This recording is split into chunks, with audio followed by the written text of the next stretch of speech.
Good morning from Columbus, Ohio. My topic this morning is really obstructive sleep apnea, what you need to know. But it's more than that. It's going to be about the critical boundaries of the body. How far are we comfortable going one way or are we going the other? Are we too excited or are we not excited enough? Are we too sleepy? Are we overstimulated? There's a boundary that's healthy in the middle, and I call it the Zen mind. In other words, you're always calm. And the calm people are the ones that I believe live the longest and have a better quality of life. Now, what am I going to do to tell whether I have a calm mind or not? What I'm going to use is a pulse oximeter. The software that Minolta provides is really not very good. It won't show you anything that I'm showing you or what I'm able to see with the output from the oximeter. Achieving the state of wellness with the aid of pulse oximetry and the mandibular advancement device is the real topic. I call it the window into the hidden person. You don't know this person is sitting in front of you, and this pulse oximeter will tell you so much about them.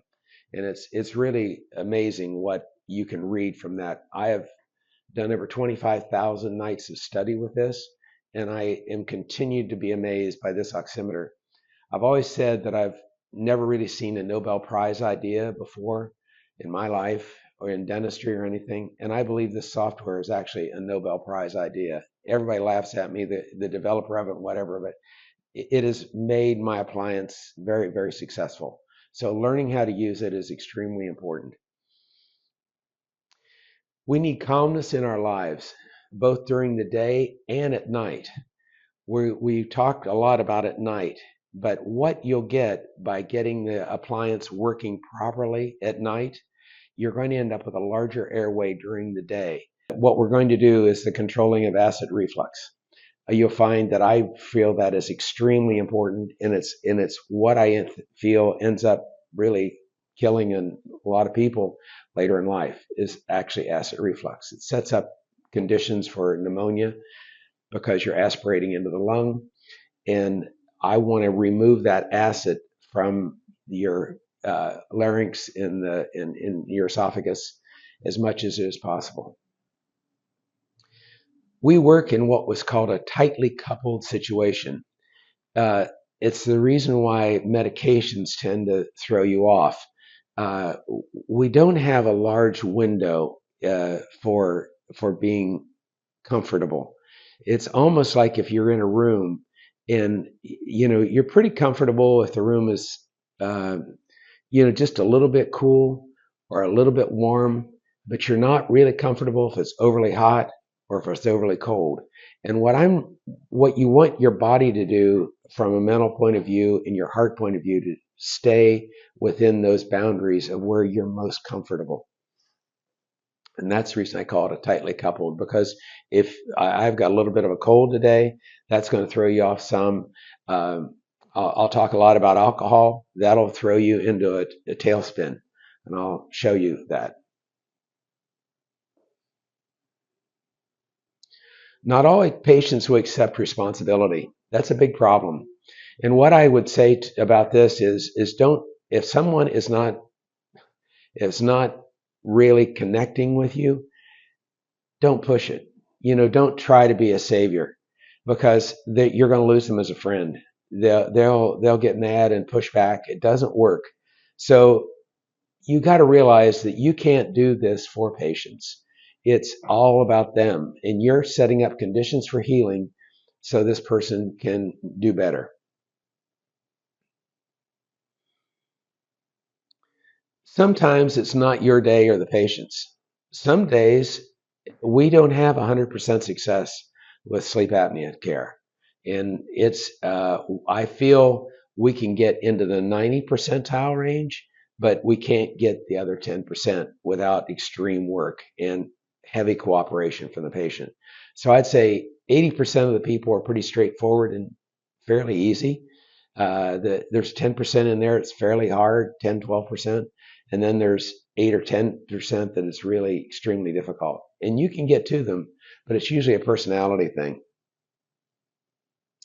So I need to show you a lot of ways on how to connect with people. One of my favorite stories is about the starfish. So this little boy is walking along the beach and has all these starfish laying there, and he's picking them up one at a time and throwing them back in. And an older man comes up to him. He says, "Little boy, what are you doing?" And he says, "Well, I'm throwing the starfish back in." He said, "Well, why?" He says, "You can't possibly throw all the starfish back in." He said, and he picks up one, he throws it back in. He says, "Yeah, but I can save that one." And that's really what we do. There's a lot of starfish out there. In the world, there's 1 billion people that need sleep apnea care. 1 billion. That's a lot. So they're everywhere. And when you start getting into it, you're going to find them in your family, your friends, and whatever. And like I said, let people come to you to want treatment, and don't force it on them because they won't do it. So what our goal is to throw that starfish right back in the water, as many of them as we can, and the ones that won't, you can't pick up, leave. And whether that's a, a loving family member or your spouse or whatever, you shouldn't go forward with them unless they want to. Dental office personality. We want to be the Lone Ranger. I know this is typically American, and I might be known in Japan, but the thing, I want to save the world, is what the Lone Ranger says. I'm going to make everything perfect. Well, that's really not possible. You can't do that. And I like Eleanor Roosevelt, and she said, "You gain strength, courage, and confidence by every experience in which you really stop to look fear in the face. You must do the thing you think you cannot do." And that's really what you're going to do. Some of these people are sitting in front of me, and I think, how in the world am I ever going to get them to feel better? But you keep doing it, and they do. And so that's it. And then I like the other one. This is Patton. Lead me, follow me, or he always said, "Get the hell out of the way." This is kind of an incorrect quote. But Napoleon said, "A leader is a dealer in hope." And what we're giving people is hope. And that means that you take care of yourself well, as well as your patients. You've got to be the shining example in your office of what you're to do. You talk about your experiences and things like that. One of the interesting things is I used to weigh 100 pounds more than I weigh today, and I decided I wanted to start climbing mountains, and I couldn't climb a mountain at 300 pounds. So I've used my example of what I decided to do, and it's actually inspired a lot of my patients. And then the growth and development of people is the highest calling of leadership. This is really leadership. And you're trying to lead this whole huge group of patients. It's much different from doing veneers and crowns and all that stuff. You're actually trying to change their life. You're a dealer of hope is what you are. This is my paper, High Resolution Pulse Oximetry and Titration of the Mandibular Advancement Device for Obstructive Sleep Apnea. Dr. Yoshizawa has copies of this, and you're welcome to them. You can download it if you want from Frontiers in Neurology, Metz High Resolution. Put that in in Google, and the paper will pop right up. The paper took us 5 years and an awful lot of time. It's still the largest clinical paper that's been published in dental sleep medicine. There's been some larger papers done through universities and things like that and the military, but from a clinical practice, I believe it's the largest paper. In Frontiers in Neurology, we published in 2019. It's still in the 98th percentile as far as downloads and people reading it. The basics. Okay, we're going to be talking about lots of little squiggly lines. So the basics are 3. These are our 3 basic pulse oximeters that you'll see coming when patients come back with them and you download it. If you use the software, which is patient safety, and Dr. Yoshizawa knows how to connect with that. The first one is normal. So this is the one you need to learn, is normal. It's pretty easy. It's all straight lines. That is normal. Okay, what about this one? That is TMD. I have not found a patient yet that had TMD that did not have this heart pattern. So this is the oxygen, the blue, the green is the heart, and I have never seen a TMD patient unless they've been injured and they're in the process of healing that doesn't look like that. That is the pattern for TMD. The last one is obstructive sleep apnea. This will move into that as time goes on, but I'll show you more about this with some specific patients.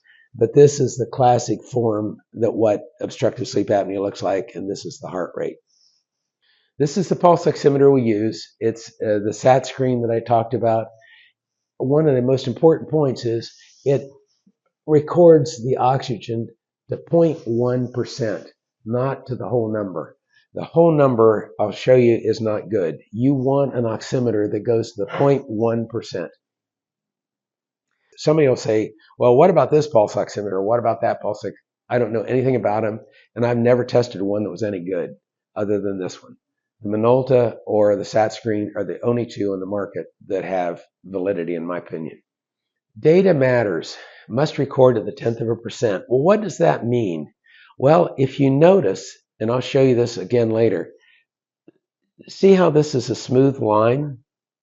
This is from the Minolta or the SAT screen software. And this is from a typical oximeter. You notice it has square waves? That's the reason it's recording to the whole number. This is to the 10th of a percent. Now, this doesn't tell you much. It looks like a little temple of some sort or whatever. But this, you can apply an algorithm to that slope and tell whether that's physiologic, whether it's possible from within the body or it is not. All these can be analyzed digitally, and like that's real, that's real, that's real, and it'll tell you what's real and not real. So all of a sudden you screen out a lot of bad data, and pulse oximeters are known for bad data because if you shake your hand like this with a pulse oximeter, it's going to be all over the place. It's going to look like you're having a heart attack or something, and you need to know that that's not a real signal. This will tell you it, that will not tell you.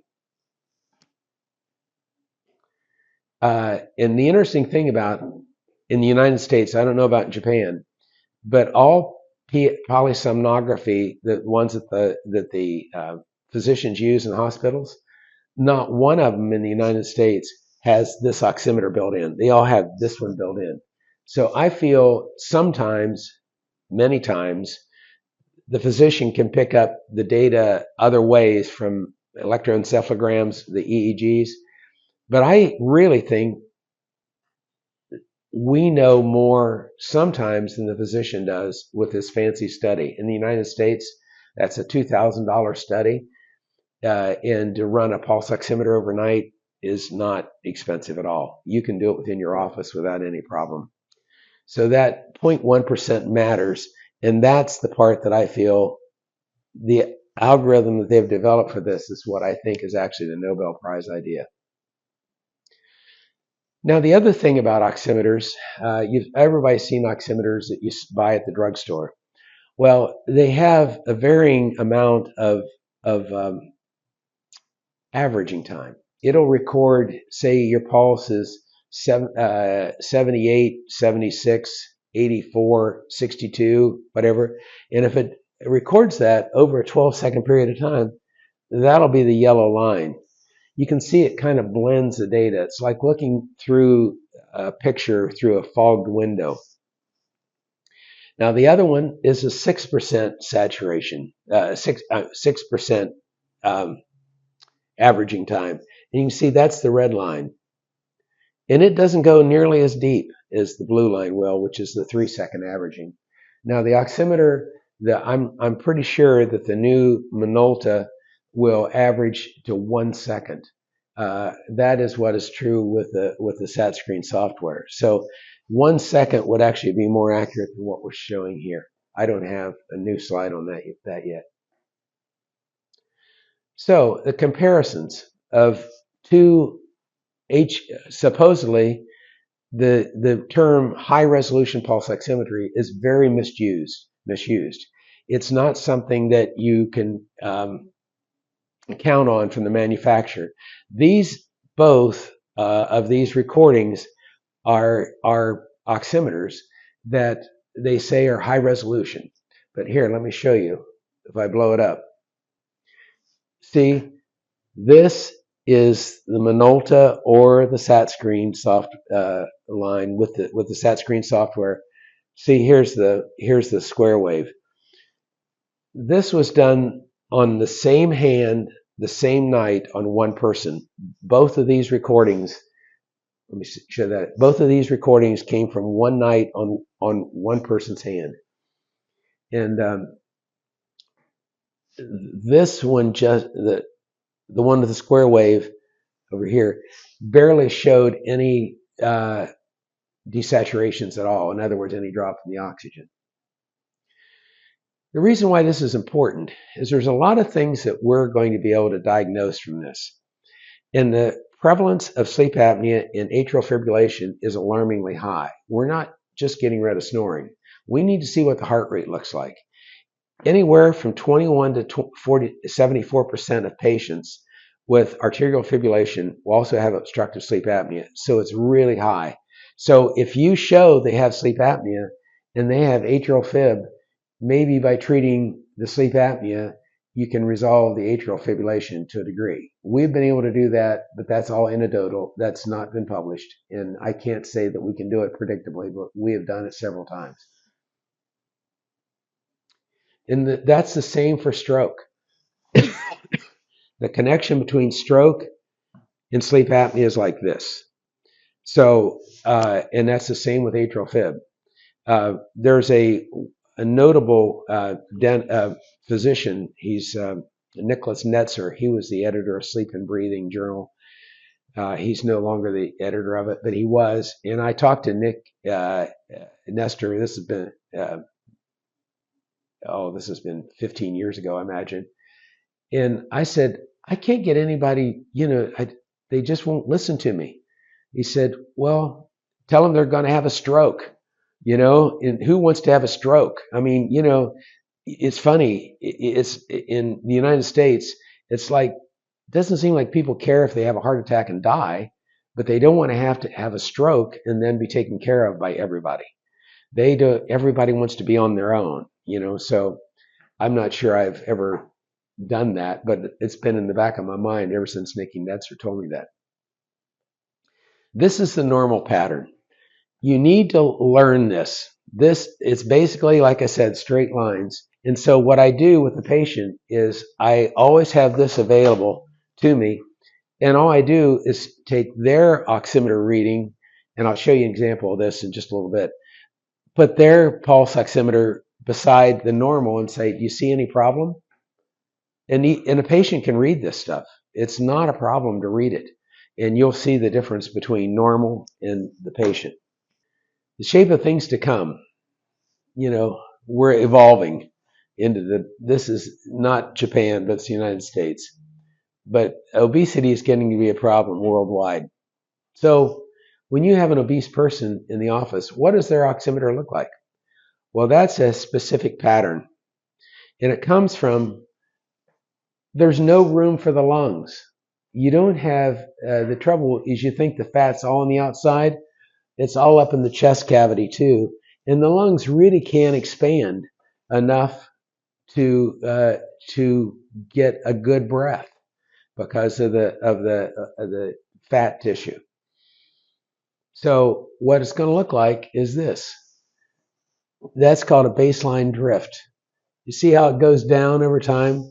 In other words, every breath you take is slightly smaller. Just take a big breath in the beginning and you're up here normal. The patient's awake here and you get a big breath. You'll go up to 96 or something.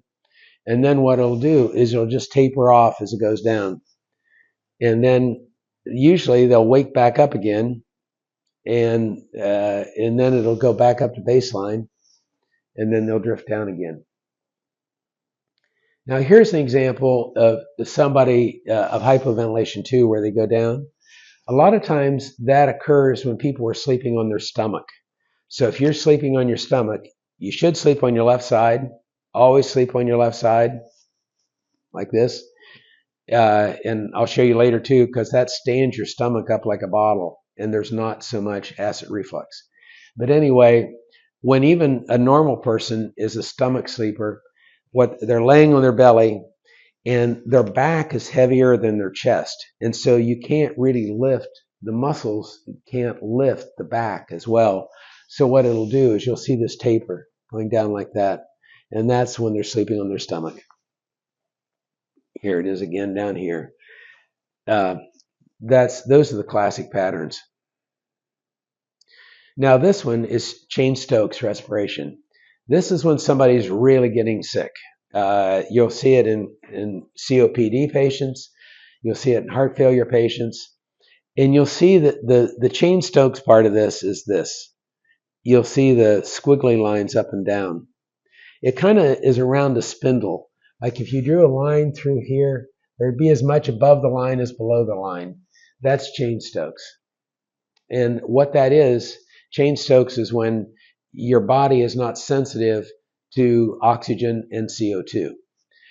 You have sensors in your body that sense the level of oxygen and and then on the other side the CO2, and it's not sensing those two compounds or chemicals very well, and so it goes real high and real low, and that's where we're at on that. Now this one is Cheyne-Stokes again, but covered up with sleep apnea. These, you'll see the classic pattern for sleep apnea, and you won't see this on oximeters that have a square wave that I showed you earlier, the 1%. But see this down, down, up, down, down, up, down, down, up. It looks like a sawtooth, looks like a saw. That's classic sleep apnea. But it has some Cheyne-Stokes in there too. You're starting to see a little bit of that in it. And what will happen is you'll put, and I'll show you examples of this too, but you'll get rid of the obstructive sleep apnea. Then all you have left is the Cheyne-Stokes.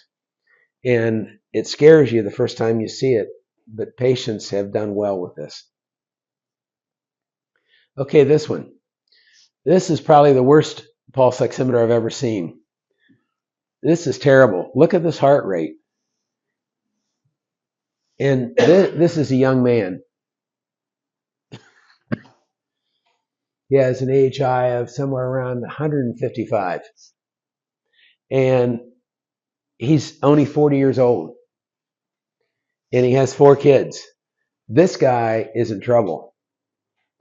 And like I said, if anybody needs to be taken care of, it's him. It's an emergency. And what you might want to do is, whenever I travel, I carry a backpack, like a lot of people do. When that backpack, there's always a pulse oximeter, because I always run into somebody that needs one.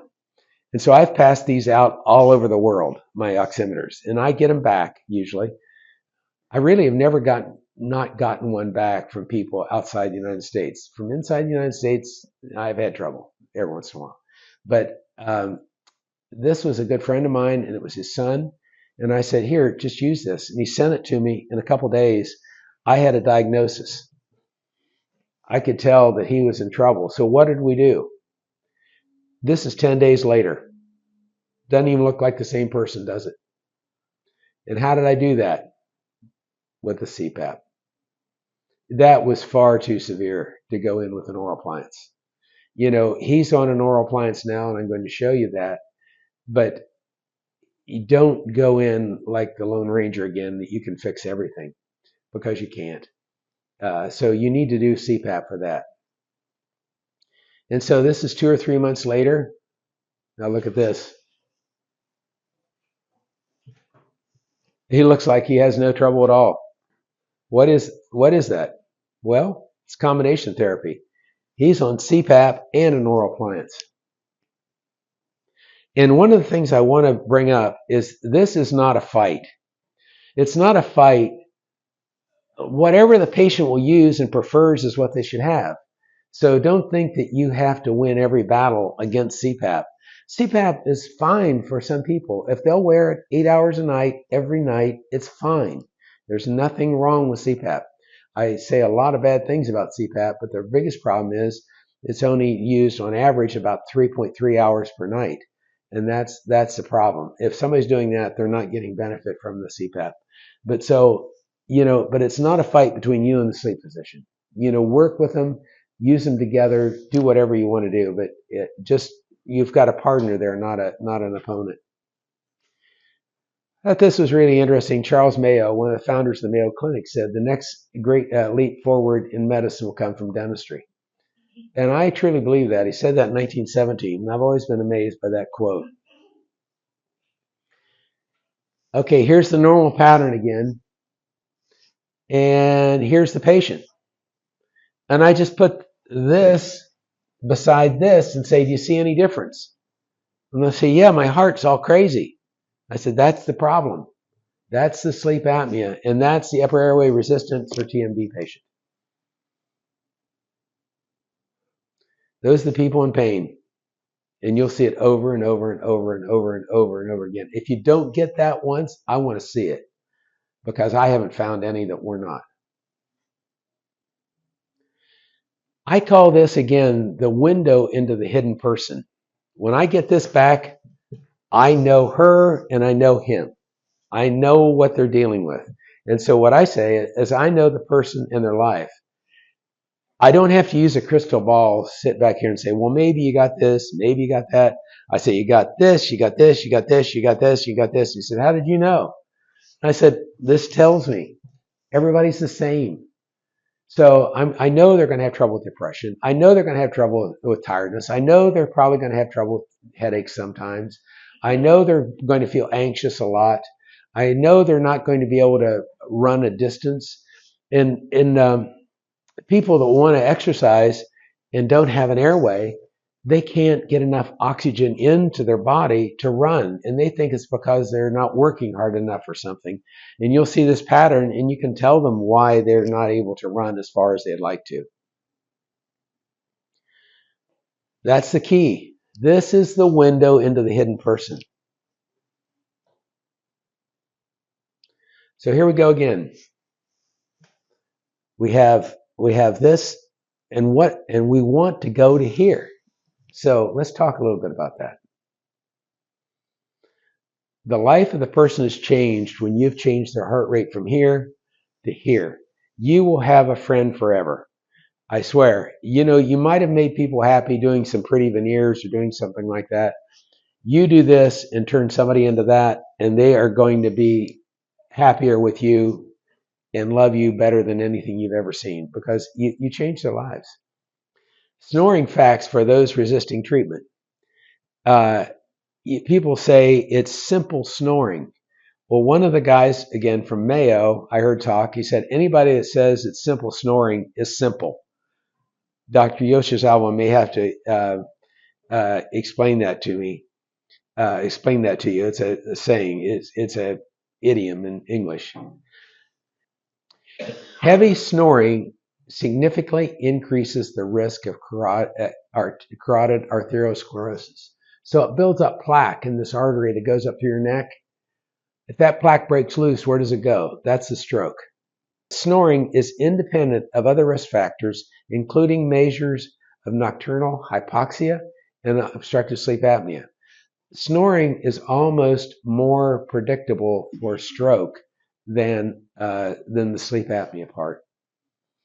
They think that the snoring vibrates this carotid artery and causes turbulence in it and causes plaque formation in clots. Habitual snoring, 50% of snorers will have obstructive sleep apnea along with snoring.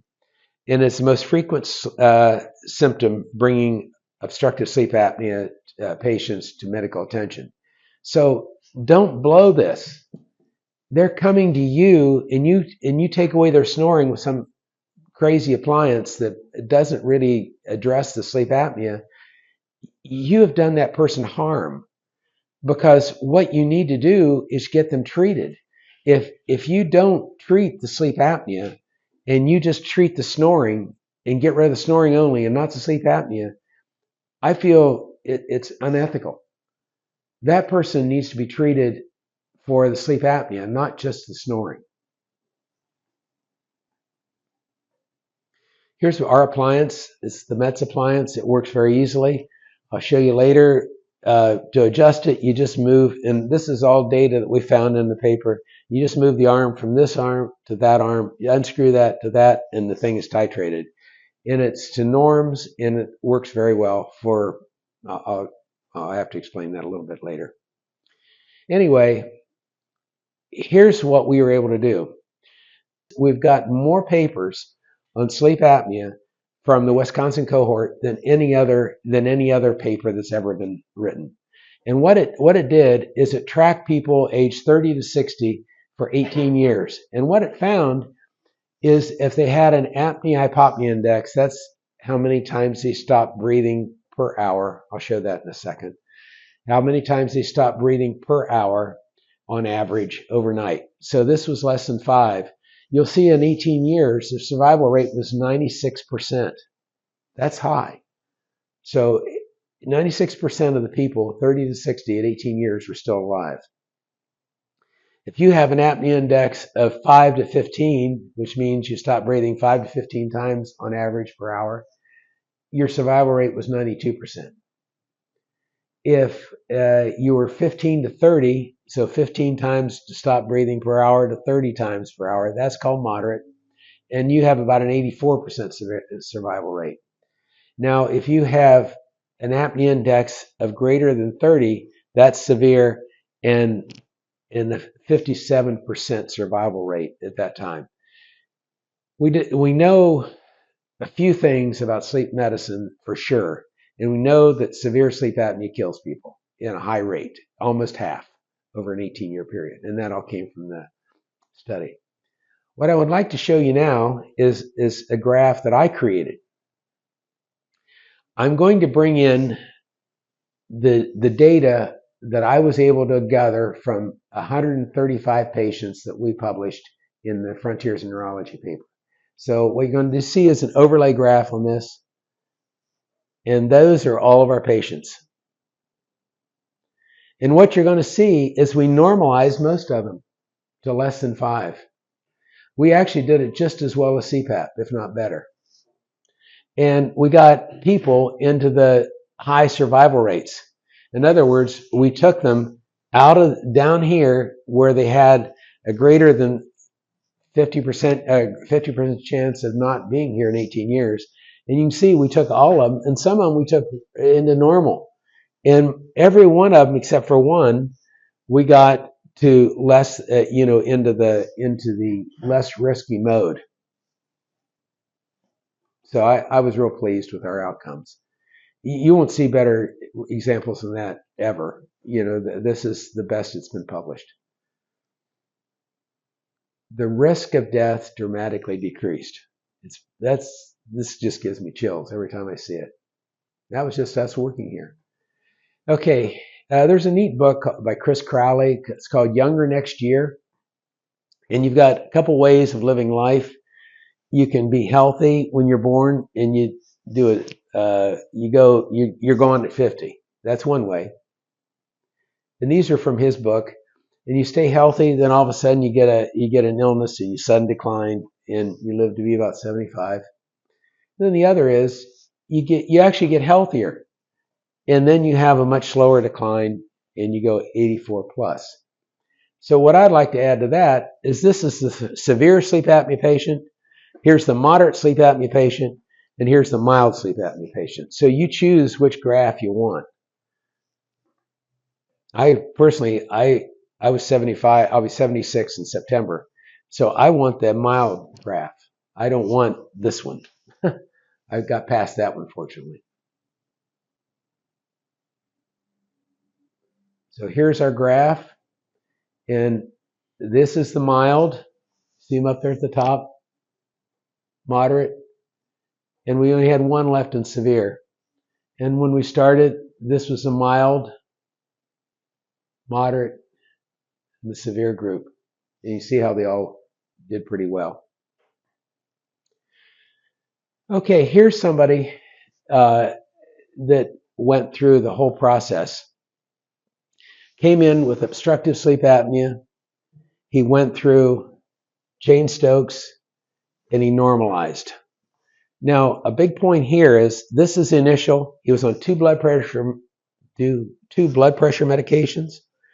Here he's 3 months later. I got rid of the obstructive right away, but the Cheyne-Stokes takes longer to heal because you're actually healing the neural pathways of the body. You're getting the body to respond to CO2 and oxygen better. You're tuning the body back up again, and that hadn't happened yet.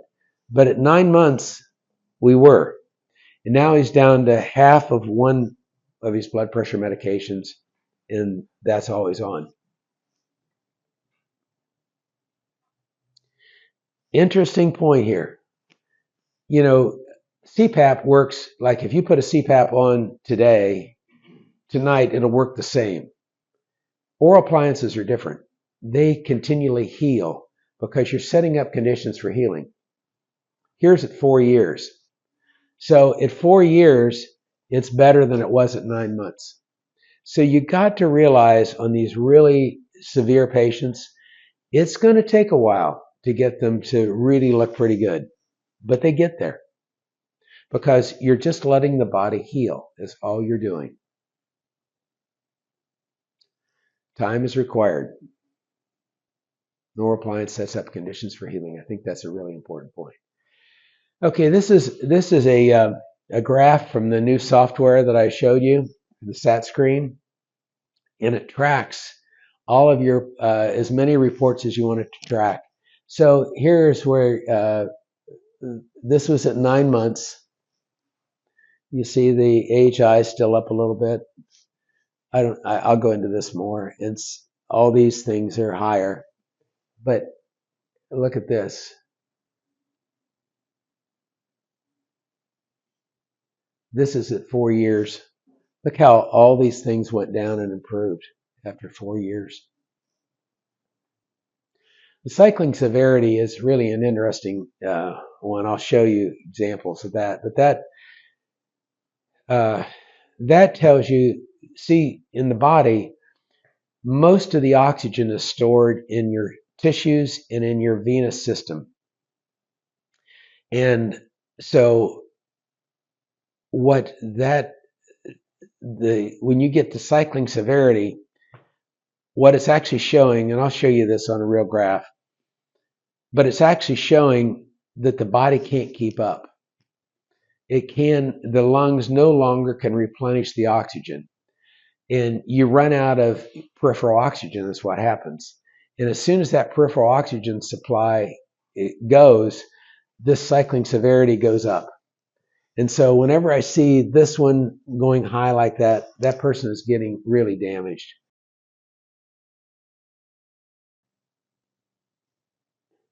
This is 4 years later, continual improvement. We need this information, and we need to easily track it. And that's why I like the software. So you have the obstructive, the sawtooth pattern. You went to the spindle pattern. It just up and down, looks like a sine wave.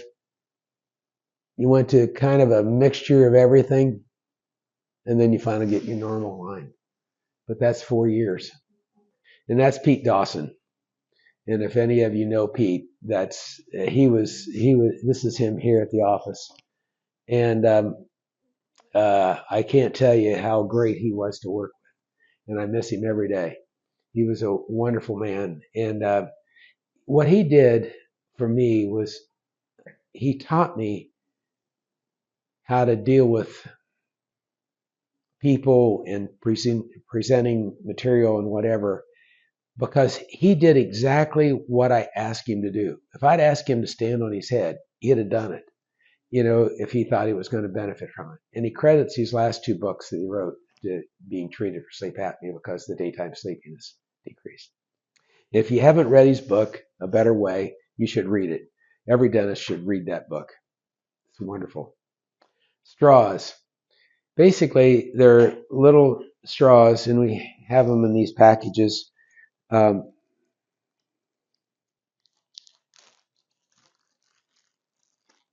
You take 4 straws and you put them between your lips, hold your nose, and breathe. Most everybody can breathe with 4 straws. It's really pretty easy. Take just one straw away and it gets hard. And you'll see the difference. So what I say with the oral appliance is we try to give back straws. One straw, another straw, another straw. Open the airway just a little bit more so you can breathe through. One of these straws is 7 square millimeters as the internal diameter from the internal volume. Dr. Yoshizawa can show you how to do this. These are the little drink straws that they have in bars or for coffee or whatever. So 7 square millimeters, the lumen is 7 square millimeters. Okay, that's our space available. And that has to be in relation to the space available in the mouth. It's that simple. You don't want to take away any extra room with this appliance. You take away any room over here, then that tongue is going to be squeezed by that amount and you're going to lose a straw. I want to add back in as many straws as I possibly can. They're the same. And so what do I do with most appliances that come in here if I want to keep them is I take one of these great big burrs, that really grinds plastic quickly. I call it the Terminator burr, like Schwarzenegger. And I just start whittling away plastic and the patient will do better. You can't have bulk. That's the problem. So these are the normal problems that you see from sleep apnea. This is a classic drawing of it. Things connected to sleep apnea are impotence, memory loss, lung hypertension, stroke, headache, heart attack, arrhythmias, diabetes, fatigue, drowsiness, hypertension, obesity. Those are pretty common. And that is the classic diagram of that. I'm going to change it just a little bit because I'm going to put it off to the side and I'm going to tell you what the real problem is. Here's the Grim Reaper over here. Heart rate is the indicator of sympathetic activation. This is the real problem. It's not sleep. Sleep is just a symptom like all these others are. It's not central like it's shown here. What is central is the heart rate. And sympathetic activation is a problem. And what's interesting, it's not well controlled by CPAP. Physicians say you can't change the heart rate. I guarantee you can change the heart rate. You get a good appliance and a good oximeter, and you'll show heart rate change in your patient. So the other thing that's been left off here is gastric esophageal reflux disease. And that's a really important one because that just goes hand in hand with sleep apnea. Anybody that has sleep apnea has some GERD. But what's really interesting about it is it has many symptoms. It can be heartburn. It can have you can have pain in the chest, back, jaw, stomach acid in the mouth, difficulty sleeping, waking up feeling like you're choking or need to cough, sore throat, and hoarse voice.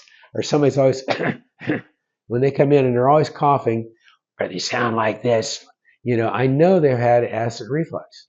That's what's doing that and changing their voice. And because what happens is when the tongue obstructs, it's like a pump, and it pumps acid up into the back of your mouth, and it pulls it up out of the stomach because the stomach sits below the diaphragm, and it comes up into the mouth, and you start getting these symptoms. Well, what else can it do? It increased COVID deaths is one thing. If your lungs aren't healthy, COVID was not a good thing for you. 50% of the time, people have no symptoms. 50% of the time, it's silent. In other words, even though they have acid reflux, they say, oh, I don't have any burning. They do. Or they say, well, I control it with omeprazole of some sort. Omeprazole, the Prilosec, there's ones like that. If you read the bottle, it says that you should only use it for 2 weeks. And people were on it for years and years and years.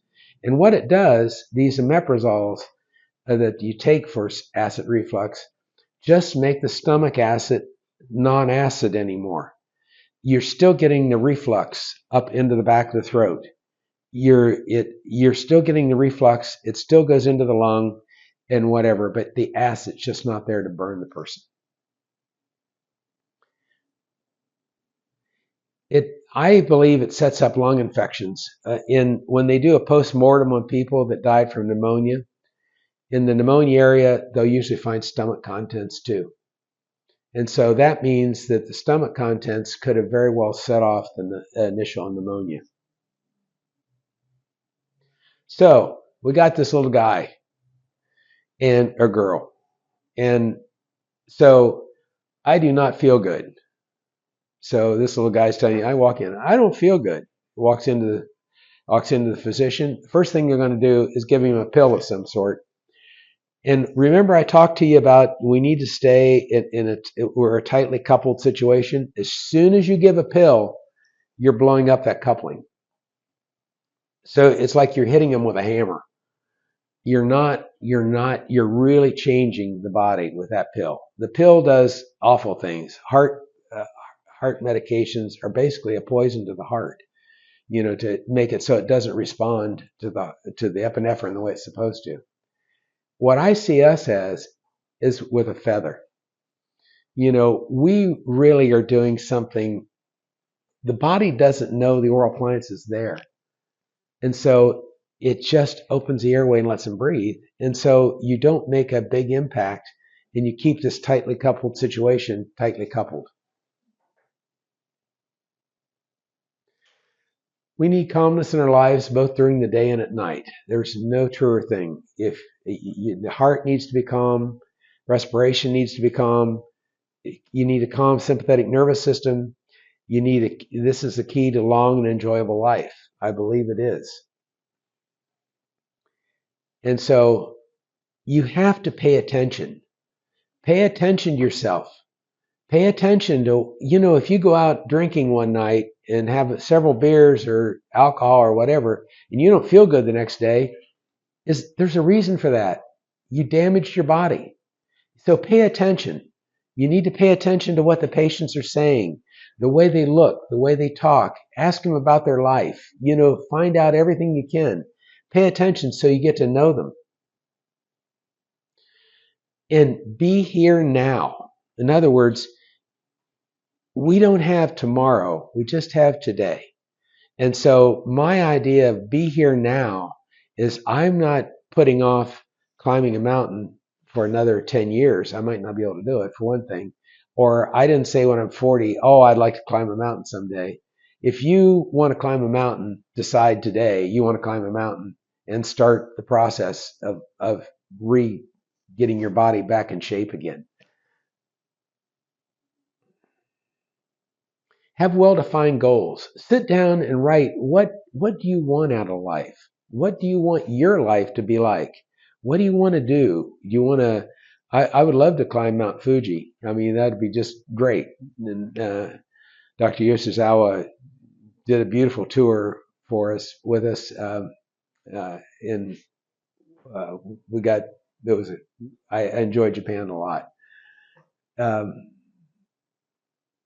So if you have that as a goal, take it as a goal. Get comfortable with pain. People don't want to be inconvenienced at all. They say, "Oh, that doesn't feel right. I'm having trouble with this. This is just too bulky in my mouth, and I can't handle it. And I just can't." Get over it. You've got two choices: either get better with the appliance, or stay the way you are. So they have to be a little bit comfortable with maybe some pain to start off with. Not much, but a little bit. You can't be totally innocuous. And I tell people that. Nothing is new. I mean, they think they're the only person that's ever had this done. We've done lots of patients. And some of them are still hard. They really are. And I get to seeing patterns, but one will come in every once in a while that's just from clear over here somewhere. It's just different. Do not fall in love with your plan. Pay attention. you see the plan, you start off with the plan, you come back in, and the patient tells you how they're doing. If they're doing worse, think, what are you doing? You might need to change your plan a bit, and we'll talk about that some. Again, this is really a 2-day course that I'm giving you in an hour, and so I can't go into real great detail like I would like to, but this is, you've got to be able to work out of situations. But don't just take the initial plan as being the only way you can go, because there's other ways. Don't get comfortable, get competent. And when I say competent, I mean really competent. Using the SAT screen, SleepSat, it has the high resolution, 1-second intervals, short averaging time, it recharges, 70 hours of data storage. What I say a lot of times with this is I give it to the patient, and they say, well, my husband has it too. Well, I said, well, we can handle up to 6 nights on this. You have 70 hours. Have your husband do it a couple nights too. No charge. Just you're using the oximeter, use it, and bring it back in. And a lot of times I end up with the husband and the wife, or vice versa. And you get multi-night reports and titration reports. I've shown you a little bit of those, but that's really important. But the big thing is the 0.1%. If the oximeter doesn't do that, you're not getting good data. It'll make you look like you're what those crappy oximeters do is they make you look like you're doing well, and you're not. So you don't have the eyes that you need to see. This is the way the pattern looks from the software. It basically is a stoplight. Red, stop; yellow, caution; green, good. And that's how you read them. And there's the 4 columns. This number is very equivalent. We call it an RDI, but it's very equivalent to AHI. It'll be within 5 or 10% of an AHI with an overnight polysomnography. This is baseline drift. In other words, how high and low your oxygen is going when you're not in an apneic situation. That's kind of a funny one. The only reason why 88 is green in the United States, if you go below 88 overnight, our Medicare system will pay for supplemental oxygen. Cycling time is how many times, what percentage of the night were you in trouble breathing. This patient, 37% of the night, they were doing it in very erratic form. They weren't sleeping well. They were struggling for breath 37% of the time. Now this last one, this 84, that is really interesting because, like I said, that shows the depletion of peripheral oxygen. You store most of your oxygen in the veins and in the tissues. And then the blood is pumped back to the lung, and it's renewed, and it goes back out at 100% or close to it. And then it goes back through. But you have this pool of oxygen sitting over here at the side. What happens when you start getting lots of apneas?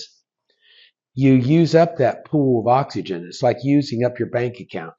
The money is going away. The oxygen is going away.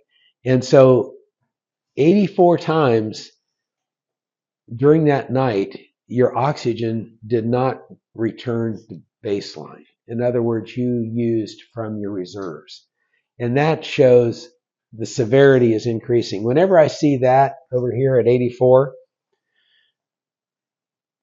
this number could be very wrong. So you can't just look at this number. If this number 10 and cycling time is down in the green and this is down in the green, it's probably a 10. If I see this over here with these numbers being up, this is probably not a 10, it's probably a 25. That's the one time when oximetry is really off. So how do you do it? You remove nail polish, avoid, and you put it on your hand. Like I tell you, always sleep on your left side. So put it on your right hand. and putting it above your head. Or be careful about putting it above your head or tucking it underneath the pillow. You can cut off blood supply. I really don't have much trouble with that. Turn the oximeter on when you're laying in bed. Okay, it's just a thing, and you turn it on, and uh, you're ready to fall asleep.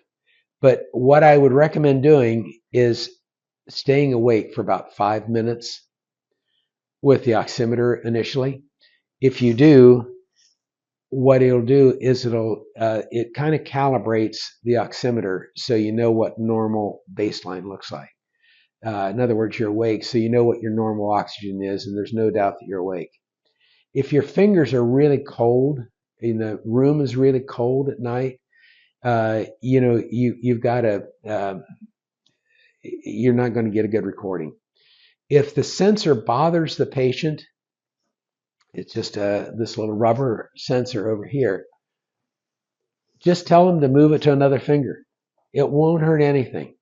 You can move that around, and it'll show up as with this software. It'll show up as an error, but that doesn't matter.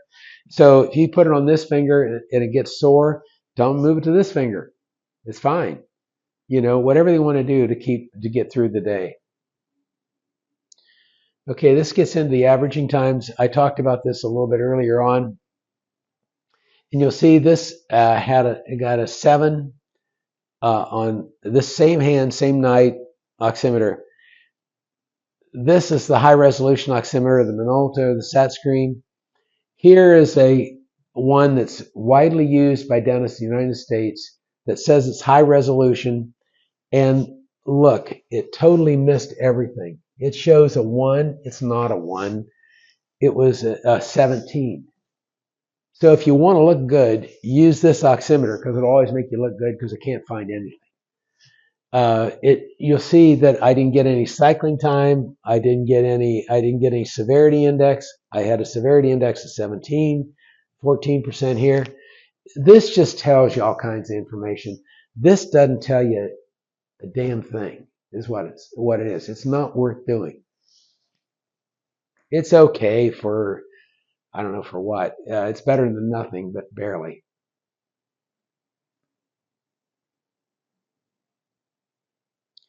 The parasympathetic and the sympathetic nervous system. This came right out of Google, so you can do it. What is controlled by the sympathetic and what is controlled by the parasympathetic? Which is which? So you can read this in Google. Just go Google it and start reading. So look at this. Interesting. If you're running sympathetic, salivary glands are inhibited. The patient's going to have a dry mouth. What does a dry mouth mean? Decay, periodontal disease, all these things. If they're running parasympathetic, it stimulates salivation, so they're going to have less trouble. So you're going to start seeing a lot of your heavily decayed patients or patients with real dental problems are running sympathetic. They're actually sleep apneic. And if you come down, the heart slows the heartbeat, accelerates the heartbeat. What is an accelerated heartbeat? It's high blood pressure. Some people run incredibly high blood pressure overnight, and then during the next day they have low blood pressure. The blood pressure you run at night and during the day is two different things. And there's not a lot of data about blood pressure at night because it's kind of hard to take. That's a real big discussion I can talk about. I won't get to that. This is an interesting one. I'm picking out kind of the highlights here. The intestines. This moves food through the gut very quickly under parasympathetic. Parasympathetic is all the rest and restore, that kind of thing. And if you get the release of norepinephrine, epinephrine for the sympathetic, it inhibits peristalsis. In other words, the food is going to stay in your gut longer. What that's going to do is people will have trouble with constipation, they'll have bowel problems, they'll always be talking about this. But the big thing here is it stays in the bowel a longer time. So the body pulls out more calories. So the person, that's usually why you get into obesity, is you're pulling out too many calories. So a person that's running in sympathetic mode, and they say this is a candy bar that says, oh, okay, it's 100 calories. Well, it's not 100 calories for this person. It's probably closer to 150 to 200 calories, 100 calorie bar. Sympathetic activation is the whole deal, and it's not well controlled by CPAP. Sympathetic activity, what does the dentist see? Well, we see headache all the time. We see acid reflux. We see, dissolution of the teeth. You'll see it dissolve the teeth off in the back. And all the wear that you see on teeth, if they have GERD, what's happening is they're not wearing away good enamel. What the acid reflux is doing is taking the superficial calcium out of the enamel, and they're sort of wearing away chalk. They're not wearing away the hard enamel like we all are used to seeing. That's the reason why they get so much deterioration in the posterior. You see obesity and dry mouth. Those are the ones we see. If you see these things in hygiene, oh, I'm sorry, I left off the memory loss, because you get to know your patients and you know whether they're having trouble or not. And so if you see these things in hygiene, or when you're doing your dental treatments, the probability is they have a sleep disorder. They're running sympathetic. So that's the person you should bring up this treatment for. Why is this so important? Well, this is showing the release of catecholamines, and they're hormones made by your adrenal glands and released into the body in response to physical or emotional stress. So you're getting all these catecholamines, and that's going to change the body. We talked about this tightly coupled system. Catecholamines makes it uncouple because it's trying to save your life. It's working to your advantage to help you, but it's a response to physical and emotional stress, and it's going to change the body just like a drug. It's how we've survived all these years. It's interesting is you keep using it and using it and using it and using it and using it and using it and using it. It gets so the body stops responding. It's kind of, we have the story about the little boy that cried wolf. And then when the wolf came, nobody came because he was always yelling wolf. And that's kind of this, because you get a decrease in dopamine, which is one of the main catecholamines. And so when you get the dopamine to less than 20% of normal levels, that's been implicated with Parkinson's. You get release of the norepinephrine and epinephrine and cortisol. Cortisol is a big one. It's nature's built-in alarm system. So that's what's being secreted in your body. And it gets to the point, it's the body's main stress hormone and works in certain parts to control your brain. It controls your mood, controls motivation, it controls fear. It does so many things. And it gets so that you overuse it enough, and with the medications that they use for heart disease, they end up having to give the patient cortisol because they just don't have it produced anymore.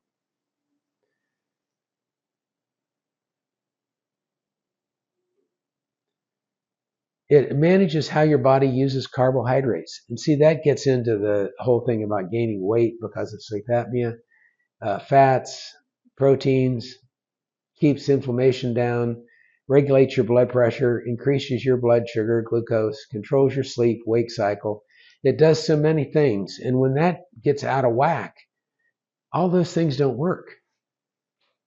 And it boosts your energy so you can handle stress. But if you've used it and used it and used it and used it, it's like a gas tank that's empty. You don't have any cortisol left. And that's the problem. These are all the references for what I've said in the last 5 or 6 minutes. These are the main references that I used. Okay, now I saw this in an old book and I really liked it. Do you want to fight the dragon once the cortisol is just ripping and tearing and headaches and all that stuff, or do you want to smash the eggs?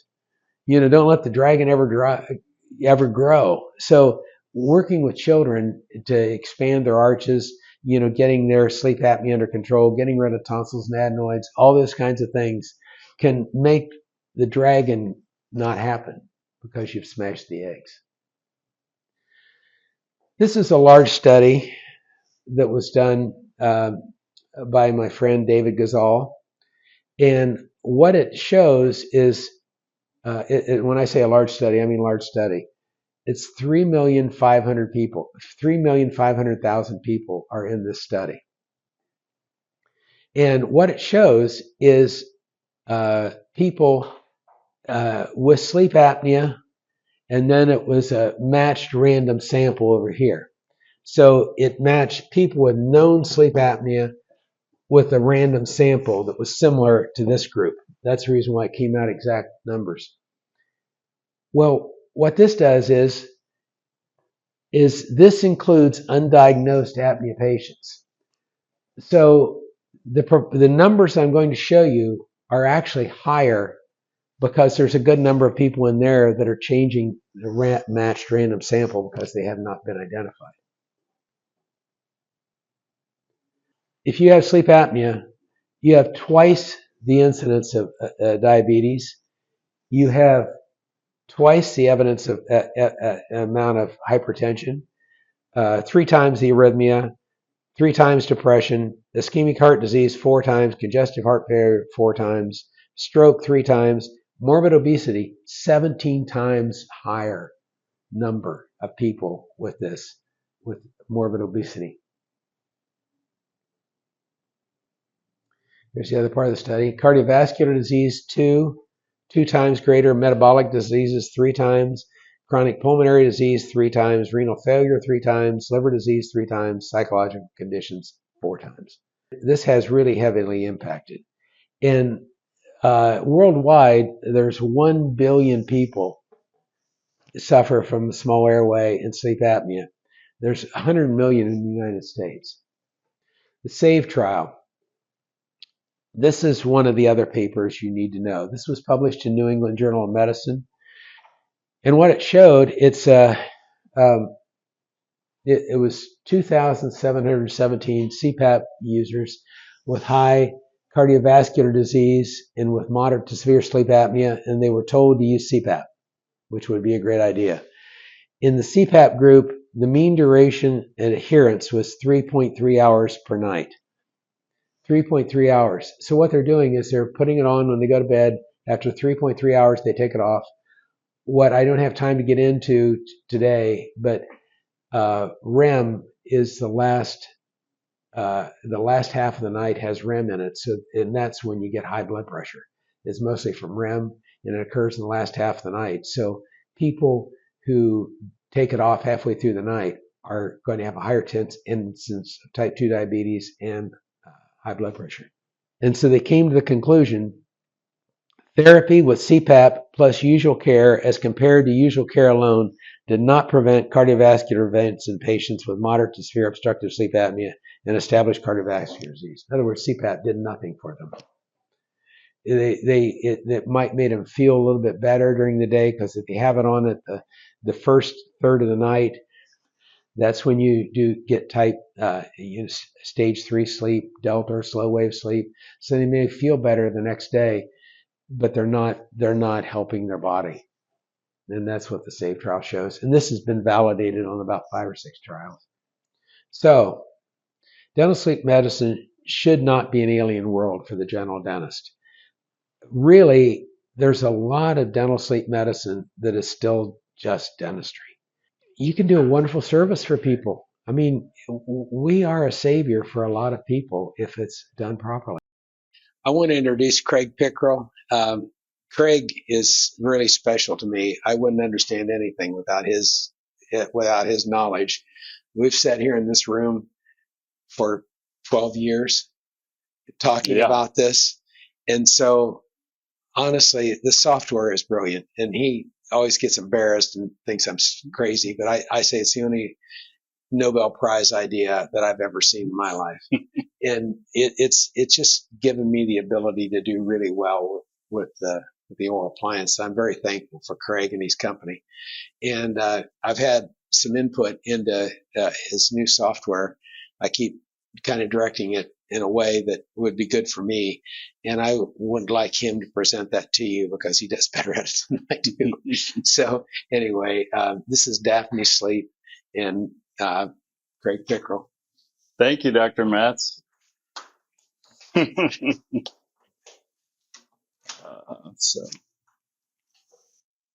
So, Daphne Sleep. So this idea came about, I think in 2017, I went to Chicago to hear a whole bunch of people were getting together to talk about at the ADA headquarters potentially having a statement where all dentists would screen for sleep apnea in their practices.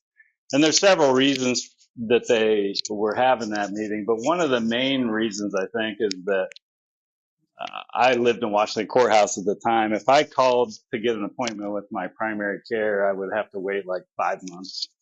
So I just didn't have a primary care. And so, because the main reason I would go to a primary care is if I felt bad. So I would just go to urgent care or the 24-hour clinic to when I needed something for a cold or whatnot. So there's a lot of Americans that don't have primary care that do have a dentist. So I've always had a dentist that I went to every 6 months, but I've gone long periods of my life with no primary care doc. And so the reason for that is dentists are the frontline caregiver in a lot of ways for their patients because a lot of us have just go to a minute clinic or whatnot to get healthcare. So they did come out with a mandate, or I guess it's a policy statement that dentists should be screening for sleep apnea on their patients. So we thought their policy was pretty hard to navigate. So one of the things that we've always thought as I go places is pretty complicated what they're asking you to do. So we thought a decision support tool would be important. I gave you a copy of that. You can look it up online, but the policy statement is, we think, pretty important. So we think dentists are the primary gatekeeper for oral cancer and sleep apnea. You're looking in their airway. They come see you every 6 months. So how do we kind of achieve that is what Daphne Sleep's goal is to make easy for you to do. So what's the size of the problem? Recently, I've heard a lot of people, and Dr. Metz has had, who was it that came here?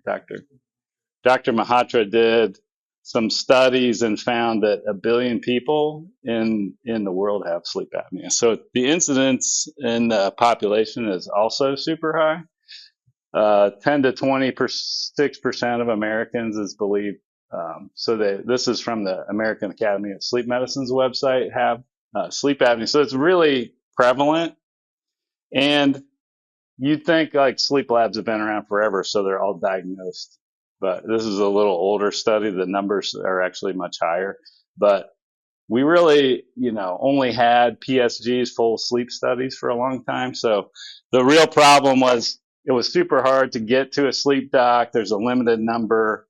And then getting into a sleep lab is also problematic. And it's becoming a bigger problem because since the pandemic, the number of sleep techs in America is actually decreasing. So you can wait 6 months, 8 months to get into a sleep lab. I was talking to anesthesia at Ohio State about screening for sleep apnea, and they said they were super excited, but they said, whatever we do, let's not get sleep docs involved because they have no time to see anybody and they can't take care of my patients. So it's a huge problem in all of our health systems too. So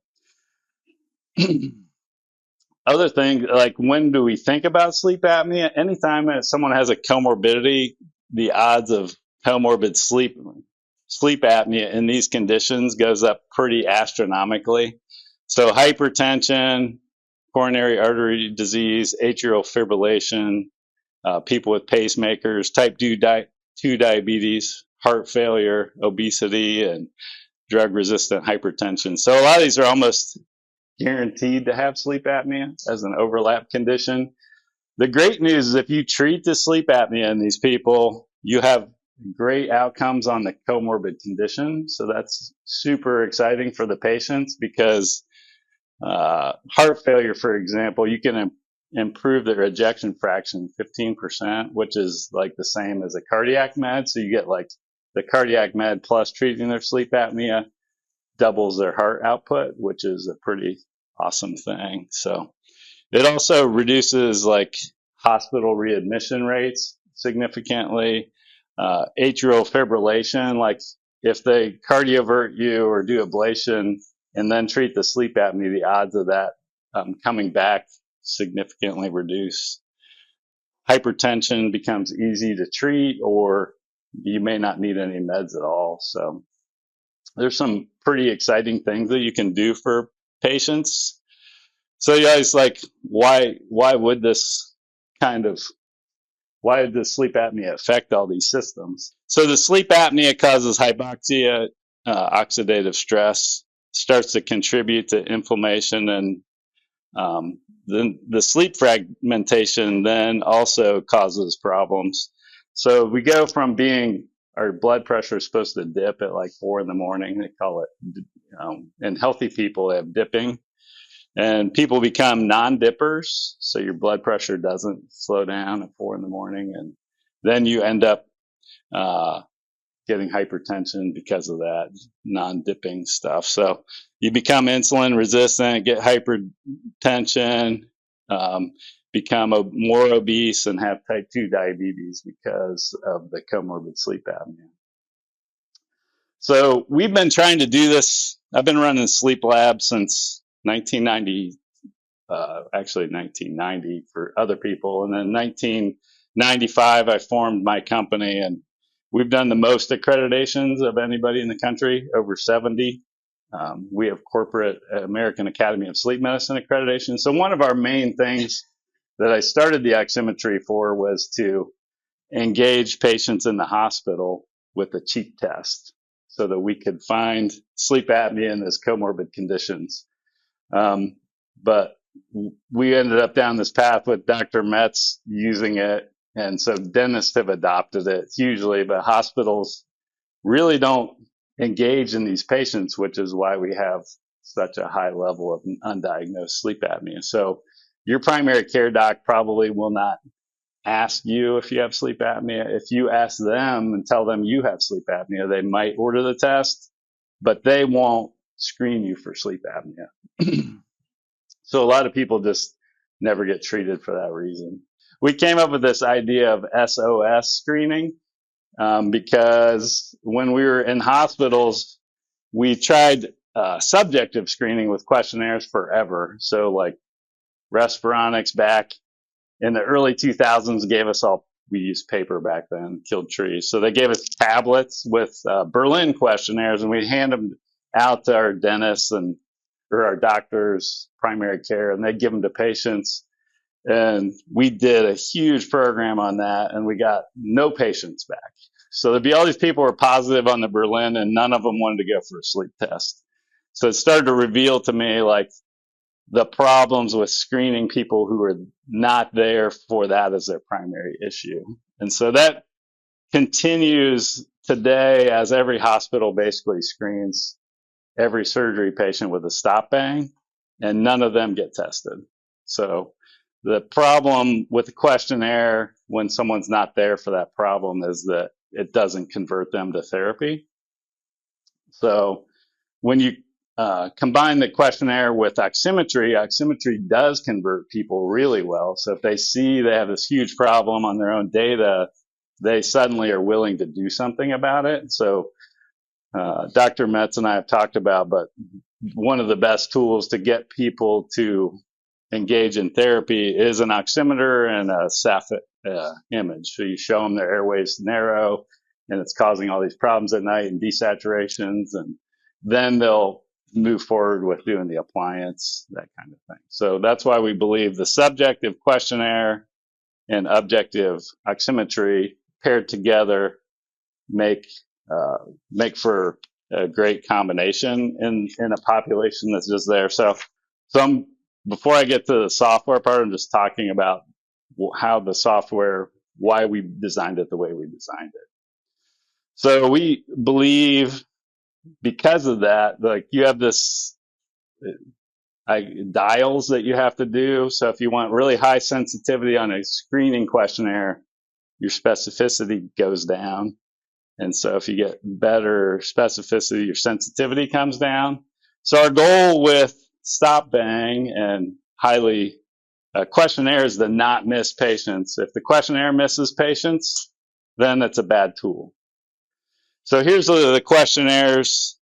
So the Berlin I was giving back in the early 2000s was missing 32% of patients. So that's a terrible tool for a frontline questionnaire. So it was also pretty poor on the specificity. But so what we want if you're pairing it with oximetry is like really high sensitivity because we don't want to miss patients, right? So the great thing about the Erlangen is it's got the best sensitivity, so it doesn't miss people, and we think that's really important to not miss anyone because you're going to then further weed people out with the oximeter, right? So that's the goal of the questionnaire. So we built the Erlangen in. The stop bang is another questionnaire that's highly used.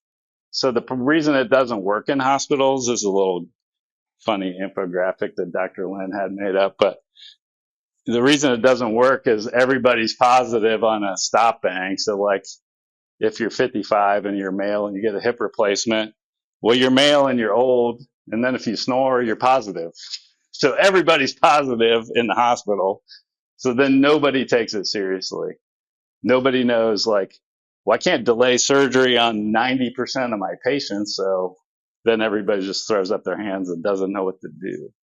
So nobody actually gets help.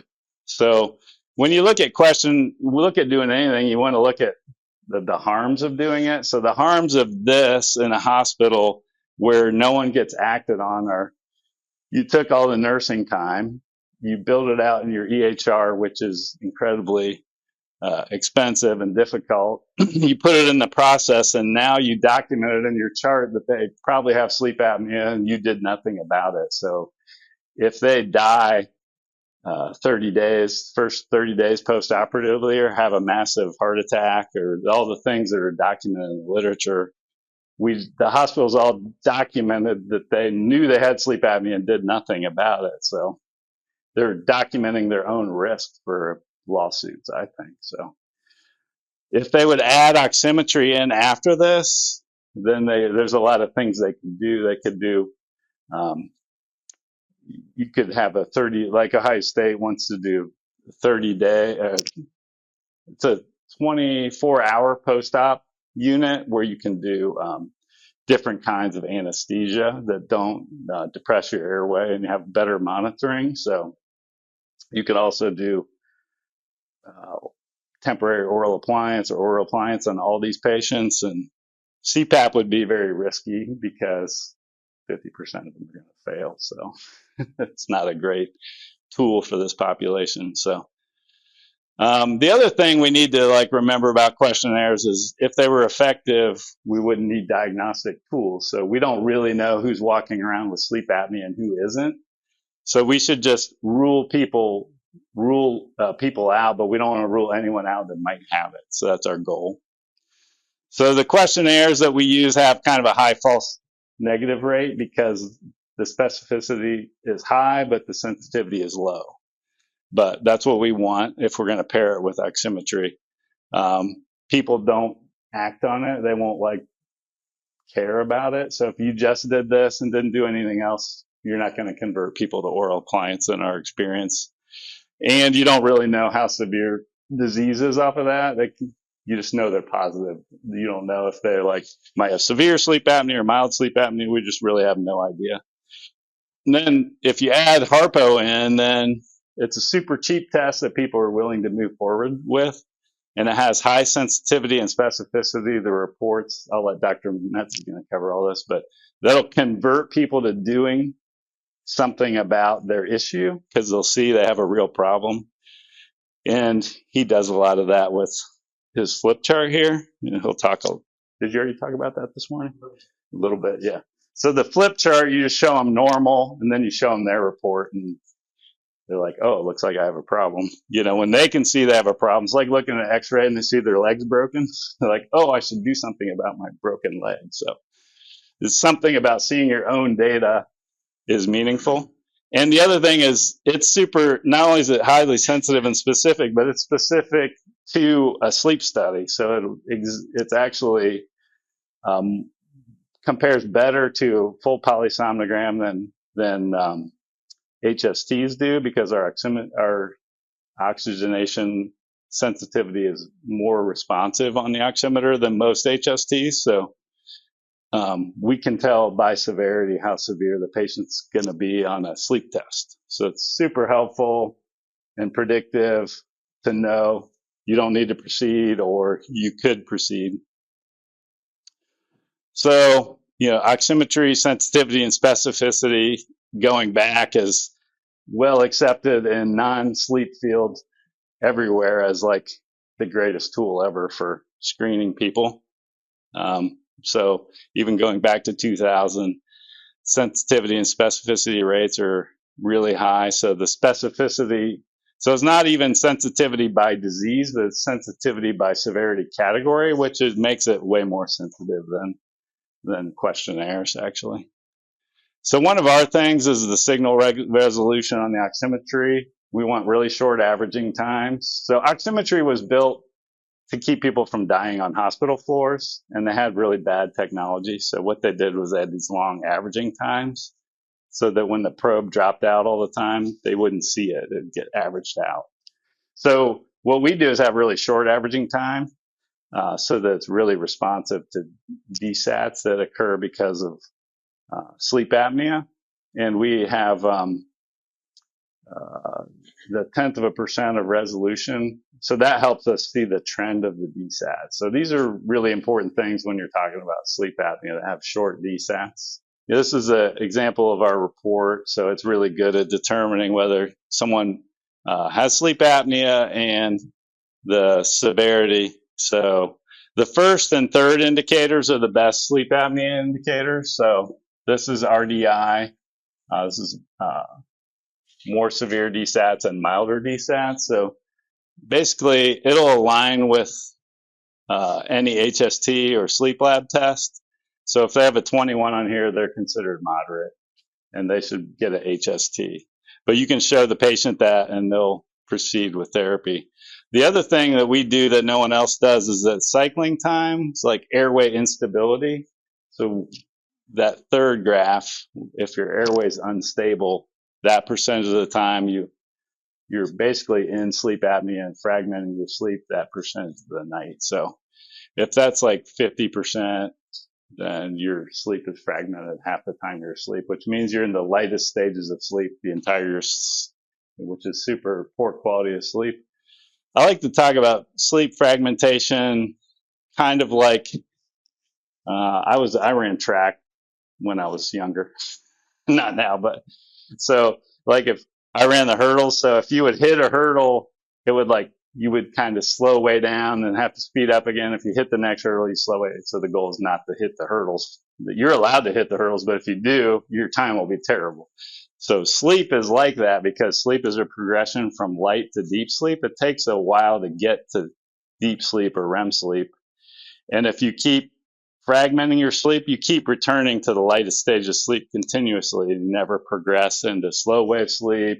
Or if you're in REM sleep, you keep going out of REM sleep or your REM periods are shorter, which is why people have REM rebound and that kind of thing. So the benefit of the Erlangen is it has the Epworth in there, and that's a lot of people have sleepiness. So sleepiness, everybody in sleep monitors Epworth. I find the Epworth to not be super valuable for you to compare a patient to a population because everybody assesses their own sleepiness in a different way. So like you subjectively use the word sleepiness to mean something different. Like I would say it would be something different than Dr. Metz. So he might be sleepiness if he fell asleep at the wheel, and I might be sleepiness if I feel a little tired working on a spreadsheet. So everybody's idea of what sleepiness is a little different, but sleepiness is hugely effective for patients over time.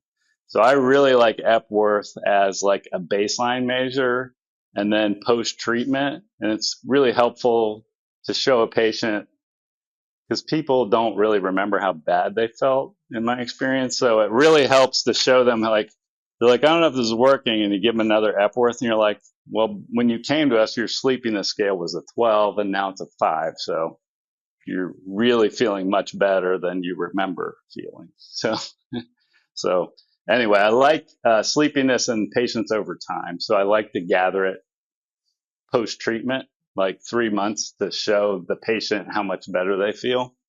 It's super effective for that. It also helps with Medicare if they're like borderline severity to get Medicare to pay for things. So that's the other value. So some of the things we wanted to build into Daphne was to make it easy for dentists to just run a process, because we think this is really complicated. And in COVID, we all lost our whole staffs and everybody got different jobs everywhere else. I honestly was a little jealous when other people got jobs. I was like, but I can't get another job. That would be kind of fun. When you own the company, you can't just go get another job. That sounds kind of fun. So we want to do the sleep apnea assessment. We use that Erlangen. I'll show you some other questions that we add in there that help with comorbidities. And then we help with a dental exam if they're positive. If they're negative, you don't do a dental exam. So the goal is to like text 10 patients at the beginning of the week, screen 10 cleaning patients a week, and within 3 or 4 years, you'll screen all your patients, and also build revenue while you're doing it. So that's the good thing about it. So the dental exam is, if this is positive, it'll walk you through an exam where you look in their airway, check their malum potty, if they have tori, if they have bruxing, all the kind of standard things. It'll just walk you through. You just look in and check if they have it or don't have it. So you don't have to really know that much about it. We automate patient messages. So like if you put 10 cleaning patients in coming this week, or all of your sleep and TMD patients, you just send them a text. They get the questionnaire on their phone. I can send you a text later so you can see what that's like, but they just fill it out. One of the night, I'll show you the message I think is really helpful too, that they'll get on that. So we'll get into that here in a second. Then you can, this all builds a whole order that they can take to their primary care and have them sign off on a home sleep test. They can pay for one to get mailed, or they can just go to their local sleep lab. We do home sleep testing, but that's not the reason we did it. We just want it to be easy for a patient to go to their primary care and have them like see the whole history's done, and all the results of their oximetry are in there. And that's all the dentist has to do is just check sleep apnea and sign it, or doctor. So in Ohio, they recommend, I don't think dentists are allowed to sign. Every state's a little different, but it's actually about 40 states where the dentist can order the home sleep test. We believe that if you did this and had 2 oximeters, you could screen 10 patients a week and build over $100,000 in revenue in your practice. But also, I'll show you where you'll literally be saving people's lives. If you do this, you'll be shocked at some of the results you're going to get on some of these people. The other thing is integrated texting. So we've met a lot of dentists. We think, 20%, 15% of people are good salespeople. That probably applies to dentists too. We want this to do the sale for you. So we don't want dentists to have to feel like they're always selling something. So we think the system, through educational videos and how we formatted the text messages, will help just move people along the line. So we think I'll show you how it'll generate revenue. It'll consistently help you achieve the ADA's mandate, and then it'll have education videos. It walks patients through a workflow, and they'll turn red if the patient hasn't moved along. So you can just like retext them or re-engage them if they're falling out of therapy. So we think it just walks them through the whole process. You don't have to be a rocket scientist. It actually integrates with our oximetry. So the oximetry results come over. If the RDI is more than whatever threshold in there, 10 or whatever number you pick, 5 or 10, or um, it'll automatically move them on to being treated. Let's say they're positive. So you just determine that in the software. You can order tests and view results, and we move everything in here from our oximeter. So we do the risk assessment. It'll send you a thing saying you can format your text to be your practice. You can put in there when their cleaning appointment is, and it'll have a link to the assessment. And so they'll come in already be filled out, which we think is really important. So they'll get an email, or if you have their emails or their cell numbers, you can text or email it to them. And then you can remind them the day before or the day of their appointment. I think the good thing is because of the pandemic and us all having my chart, we're used to like filling these things out right before we go in. So I think it's good in that way. And then it'll walk you through. So this is like the Epworth portion of the Erlangen, and then the Erlangen portion. And then the other factors are the BMI, blood pressure, neck size. So it does all of the comorbidities for you. It assesses whether they have a headache or jaw pain. And then it'll walk you through the dental screening for Mallampati, tori, whether they have a narrow airway, tonsils are elongated, their tongue's huge. And it has pictures next to each of them. And then it also evaluate whether they're eligible for an oral appliance. So just like, do they have enough teeth? So some of our patients don't have any teeth, so they're not getting an oral appliance. So on those people, you're still doing them a favor, even if they're not eligible for oral appliance, because they can go to their doctor and get a CPAP or an HST, and you still accomplish the goal in those patients, right?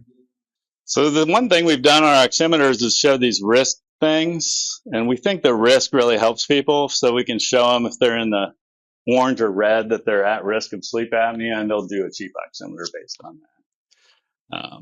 So then this will move them on the oximeter. So I just wanted to show you, like, these are real. This is a real person who's a friend of mine. He became a friend of mine. A guy was like running a bunch of sleep labs on the East Coast, and he was evaluating, doing oximetry screening. He was all excited about that. So he's running it on a bunch of his family members. And this was his dad, who said, I don't have sleep apnea for 10 years, and said, I'm not going to see anybody. I'm perfectly fine. And he ran this on his dad. He had a 52 RDI, like he's desatting into the low 60s.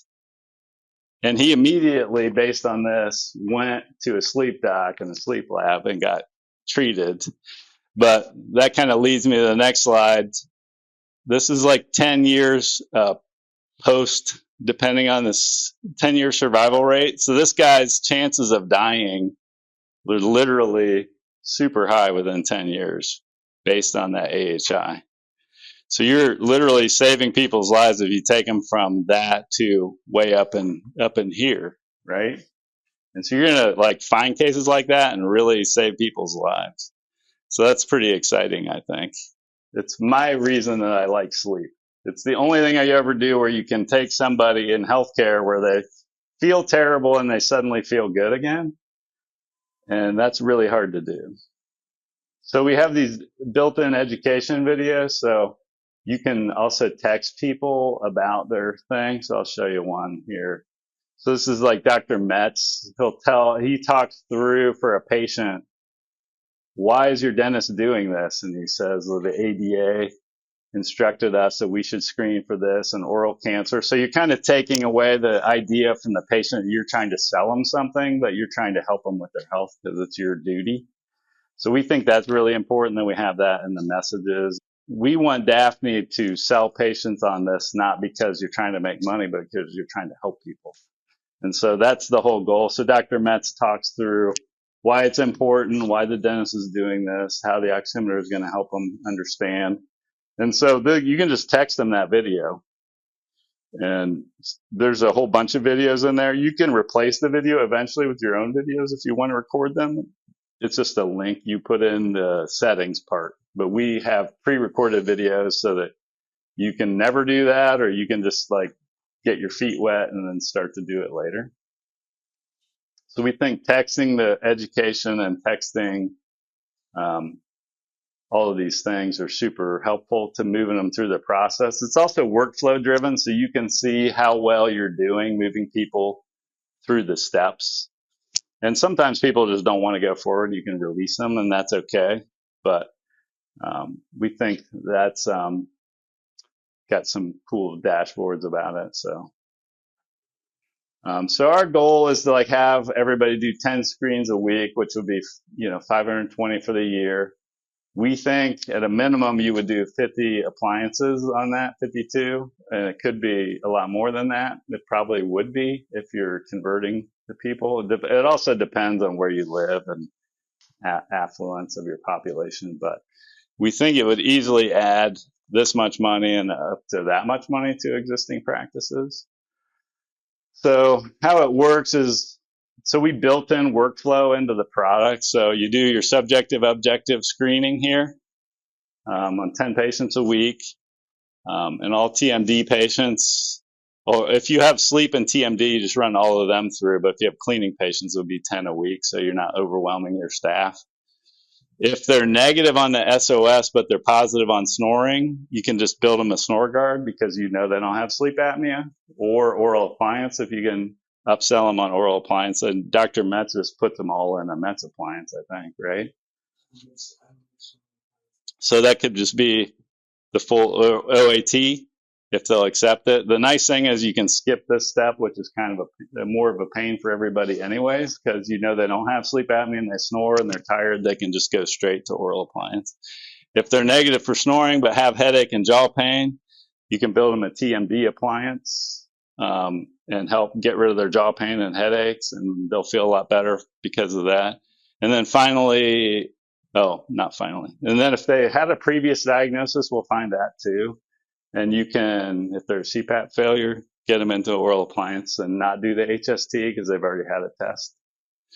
If they are positive, you can do the HST, and then it'll walk you through titrating the appliance and scheduling their next visit and all that stuff. So on all the patients, our goal is to complete the ADA recommendations where people are screening all your patients for sleep disorder breathing, but then you're also building revenue in the process. So our goal is that it wouldn't you wouldn't have to quit your job and go to conferences, for the next 10 years to be able to accomplish it, because it's just complicated staff training and everything. So we want to supplement your staff.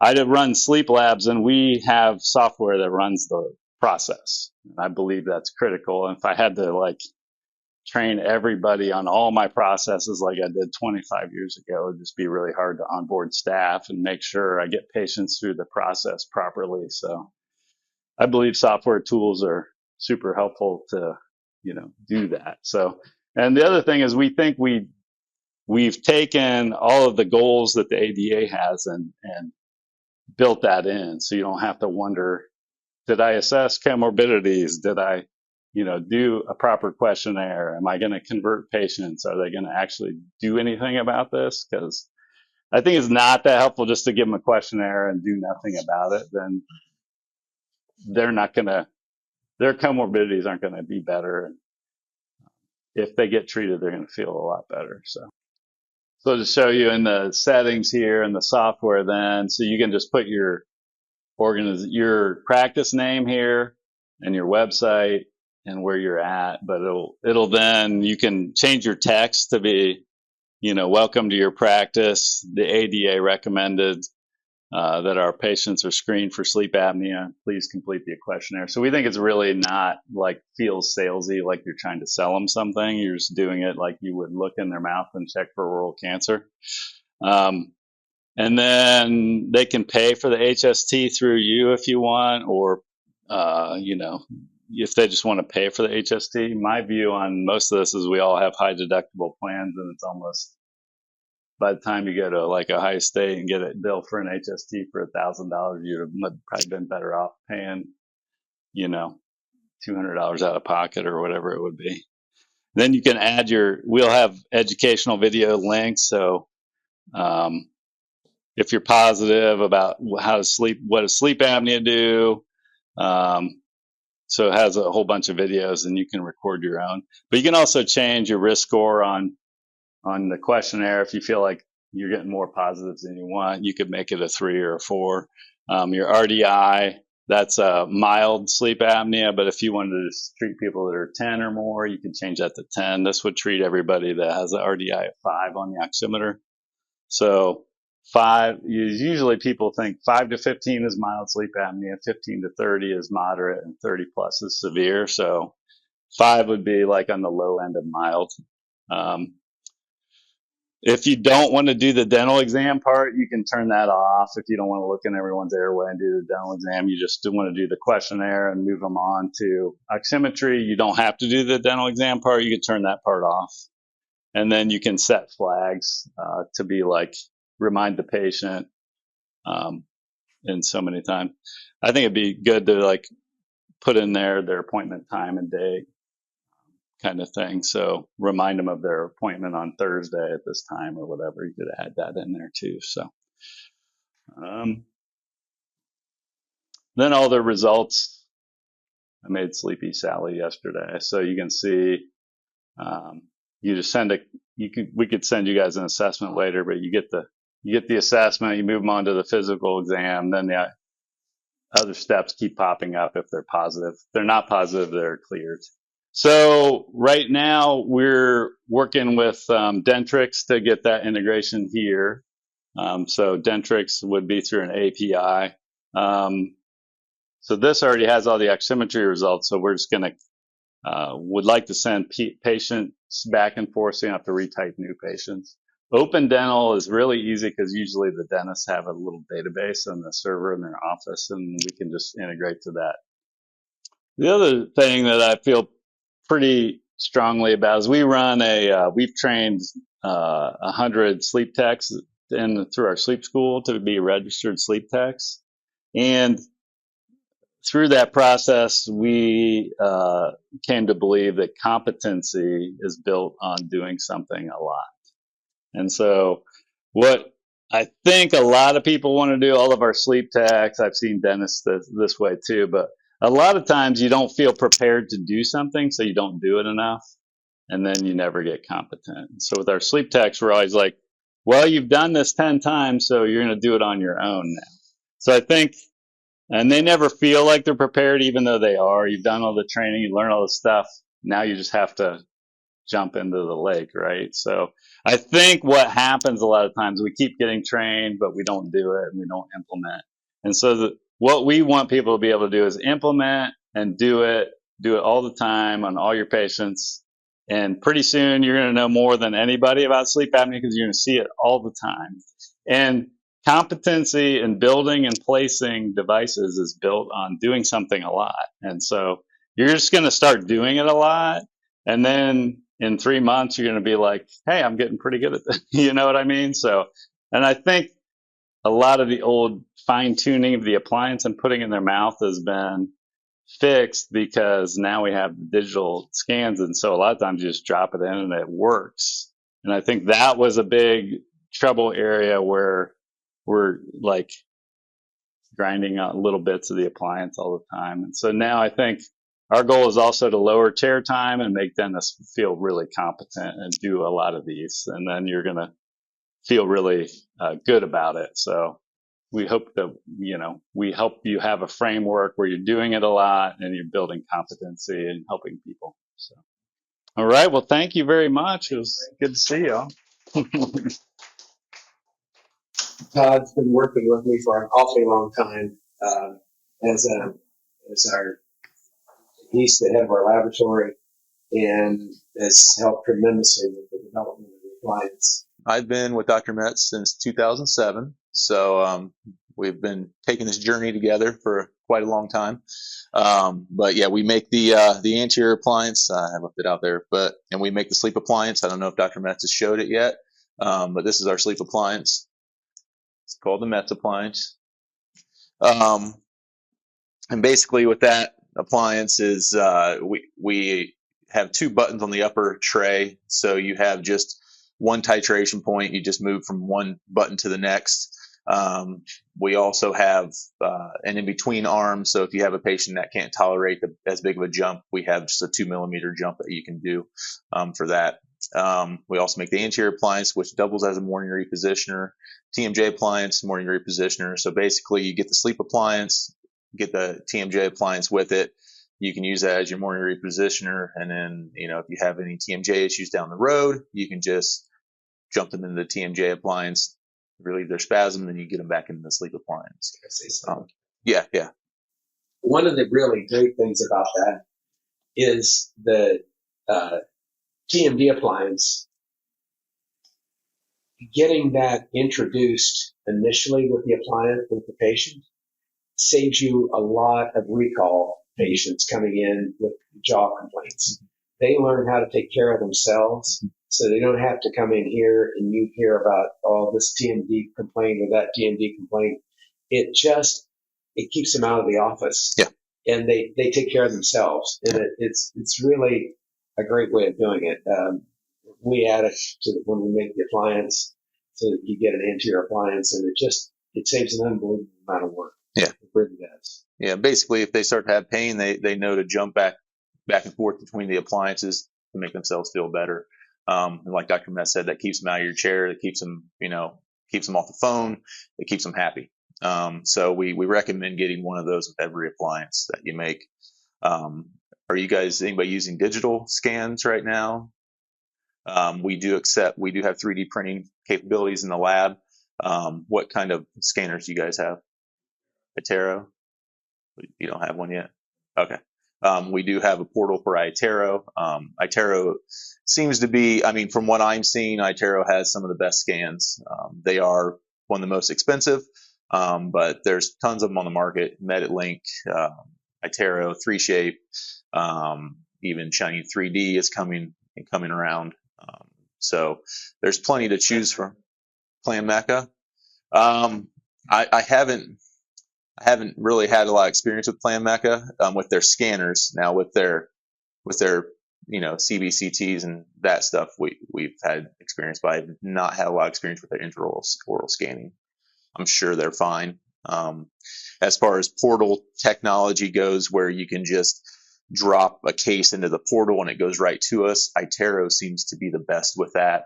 MeditLink is very good too. I know MeditLink, MEDIT. They're coming out with some nice scanners. I don't know, I've never used them, but they have some nice wireless scanners, and the scans I'm getting from the Medit seem to be pretty good. Actually, even better than 3Shape. They're trimmed nice and they just come through really good. It's easy to use the software. So, and they seem to be on the, less expensive end of things. So, but that's how we prefer to have the sleep appliances sent. Now, obviously, we will accept analog impressions. That's no big deal. But we would like to be moving in the direction of digital. It's just easier to communicate. It's easier to basically, if we have to reprint, we have all the scans there. It's just it streamlines the process. You get a more accurate impression. You get a more accurate fitting appliance. You don't get bubbles. You don't get all the stuff you see with stone. So, are you scanning the models? No. If we get an analog impression in, are we scanning the models? Right. No. We're using what you send. Just because you don't want that. That's problem I see is if you start scanning models from an analog impression, then it's like the telephone game. You're going down the road and you're losing accuracy as you go. So whatever you send me, if you send me an analog impression, that's what I'm using. Unless you want me to duplicate it, we will duplicate it, but we like to use exactly what you send us so we get the most accurate fit. We'll do these for for the doctor, no charge, so you guys can try them out. If you have a staff member that wants to try one out, we'll do it no charge for you. We also, if you ever need acrylic added, if they start to grind into it, you need acrylic added to it. We do that as a courtesy to you guys at no charge. We just do a shipping charge on that, UPS coming back to you. We try to, make it as easy as possible because the anterior appliance is a great tool in your toolbox. Like I said, we accept digital files. We accept, cases through the mail. Just send it to the address on the lab slip there. And, we have about 2-week turnaround time on the sleep appliance. The TMJ appliances, we can have them done as little as 4 days. We can turn those around pretty quickly. So, and we have rush services available. So you just call and talk to me, and I'll walk you guys through anything you need. What I'm noticing here in Columbus, Ohio, nobody's taking care of TMD patients anymore.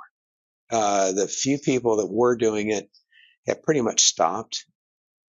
And we are getting 4 to 5 new patients a day calling specifically for that once you get to be known for doing TMD. So I actually do more TMD than I do sleep. And because sleep and TMD are the same thing, they're just different stages. And I have a chart that shows that even. It's an easy way to get referrals. Because if you send out a letter to dentists saying, send me your problems, send me your TMD patients, they will.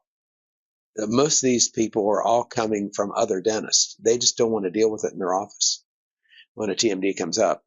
And so we make the anterior appliance. And honestly, it is one of the easiest things we do. But I really go into that detail later on about the difference in what you charge for them versus a bruxism appliance and all that stuff. It's just you add a little bit of finesse to it, and all of a sudden, this is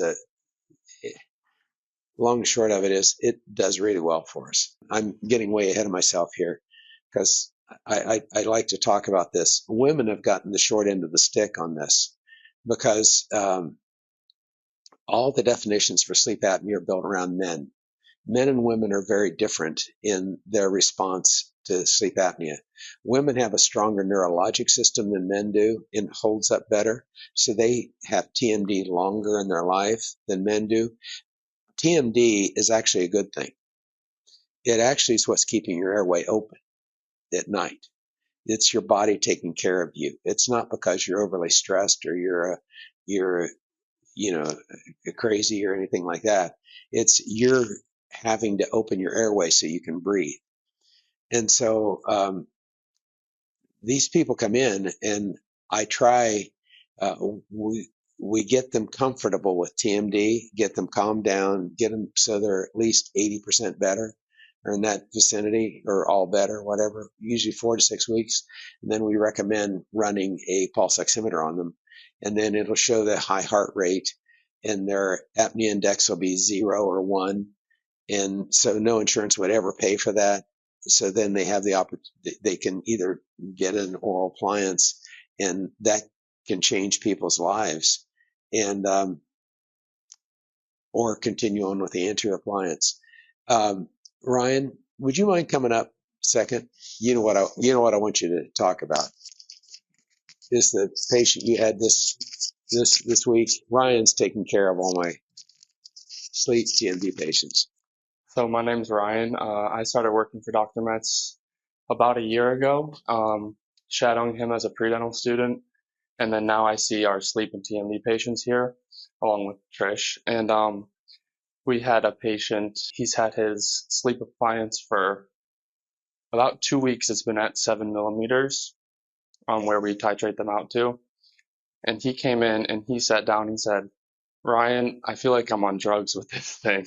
He said, I feel so much better than I ever have in my life. I'm sleeping better. My music sounds better. My personal relationships are better. Just everything in his life has really improved. And I've never had an experience where you really get to change somebody's life and they feel just so great. He started out as a TMD patient, and we tracked him with a pulse oximeter. He had the classic high heart rate, and then what we're going to do in the future is track him again with the pulse ox so we can see this anecdotal experience he's having translate with numbers on the pulse ox. We start people off as a TMD patient. You never, even though you know they're a sleep patient, you never start off with sleep to begin with, ever. You start them off with an anterior appliance, get the TMD calmed down, and then move them into a sleep appliance. Don't ever jump directly to a sleep appliance. You're going to have a bad day. That doesn't work. They're going to get mad at you. They're going to have more pain than they had before. You gotta coach them through it. And this is one of the things that, like, if they start off as a TMD patient, they know the experience. And then you move them into a mandibular advancement appliance, and they start getting into TMD. They know to put their biplane back in and get rid of it. They know how to do that already. And so you're not getting the callbacks like everybody does. Because the thing that stops people from doing sleep more than anything else is TMD. You have to get really comfortable with TMD and being able to treat it, which is not hard. If you can treat that, you're going to love sleep. And because you're going to be able to do it very profitably and have a lot of happy patients. The whole goal of this thing, and what I got to talking with Craig about, was the idea of um, keeping the chair time to a minimum. Having the least amount of turmoil in your office possible. And so that's why the Daphne was built the way that it was. It moves it around and um, without you having to do it or your staff having to do it. Because if your staff doesn't help you and has been trained to do this, it's hard to start. But it's almost like with the Daphne, you've got a trained person in the office from the very beginning. It's really pretty cool. Craig's done a good job on it, but anyway, I just like it. But anyway, there's several of my videos in there talking about this and that. Now we're going to be going into this book. I want to go through this with you.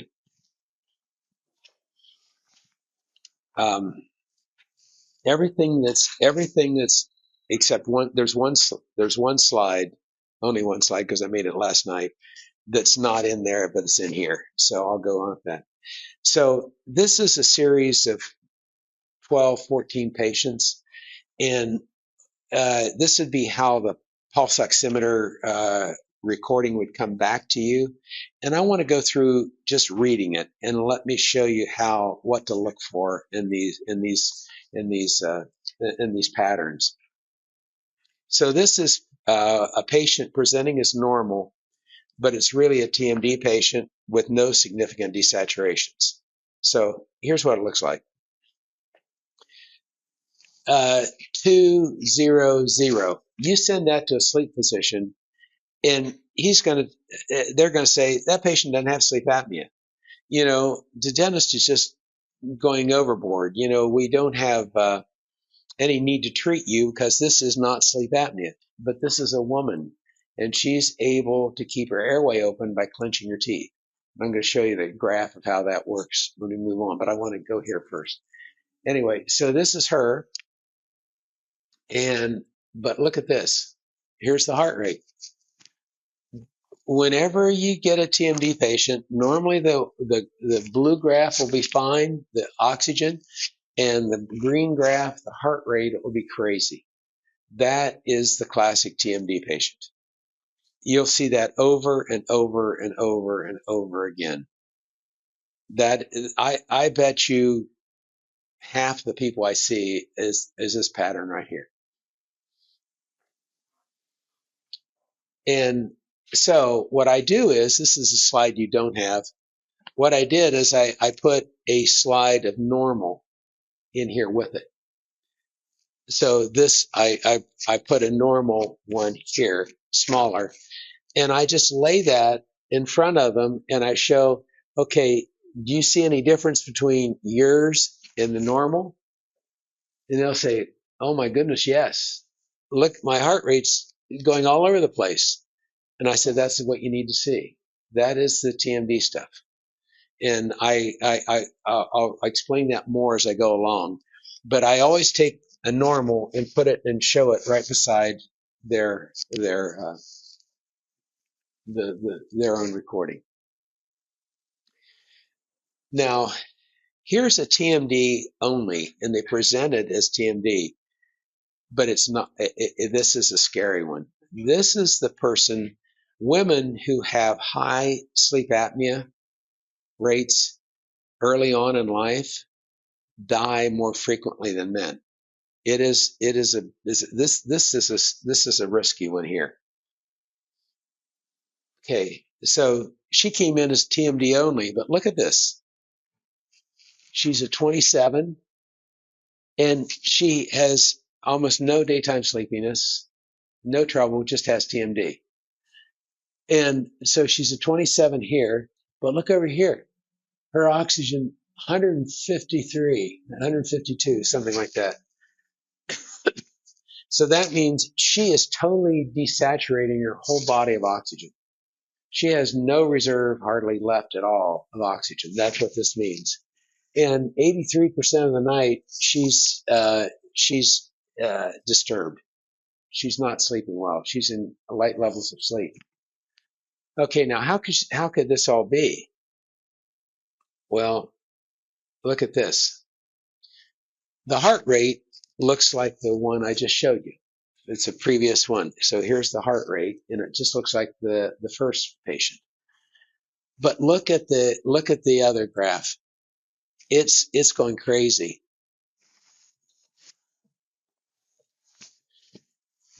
Right there. These three right here. This one, this one, this one. Oh, I forgot I'm not allowed to draw up there. Well, we're going to have that marked permanent.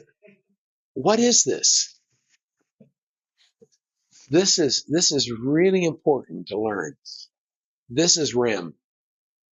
So she's desaturating in REM. And in REM, you get no daytime sleepiness. It's rapid eye movement sleep, no daytime sleepiness at all. But this is what causes high blood pressure and type 2 diabetes. Is this REM periods are what's really causing the problem. Now, if you back up to here, she says she's a 27 here.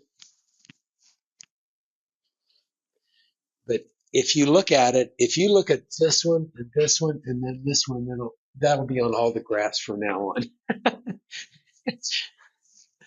You look at this one, this one, this one, and this one. It's not taking those into account. What it's doing is averaging them all for the night. So what I would bet is right from here to here. I can draw down here. From here to here, I bet she's awake. Do you see how flat the oxygen is? And up here too, but I'm not going to draw on that one.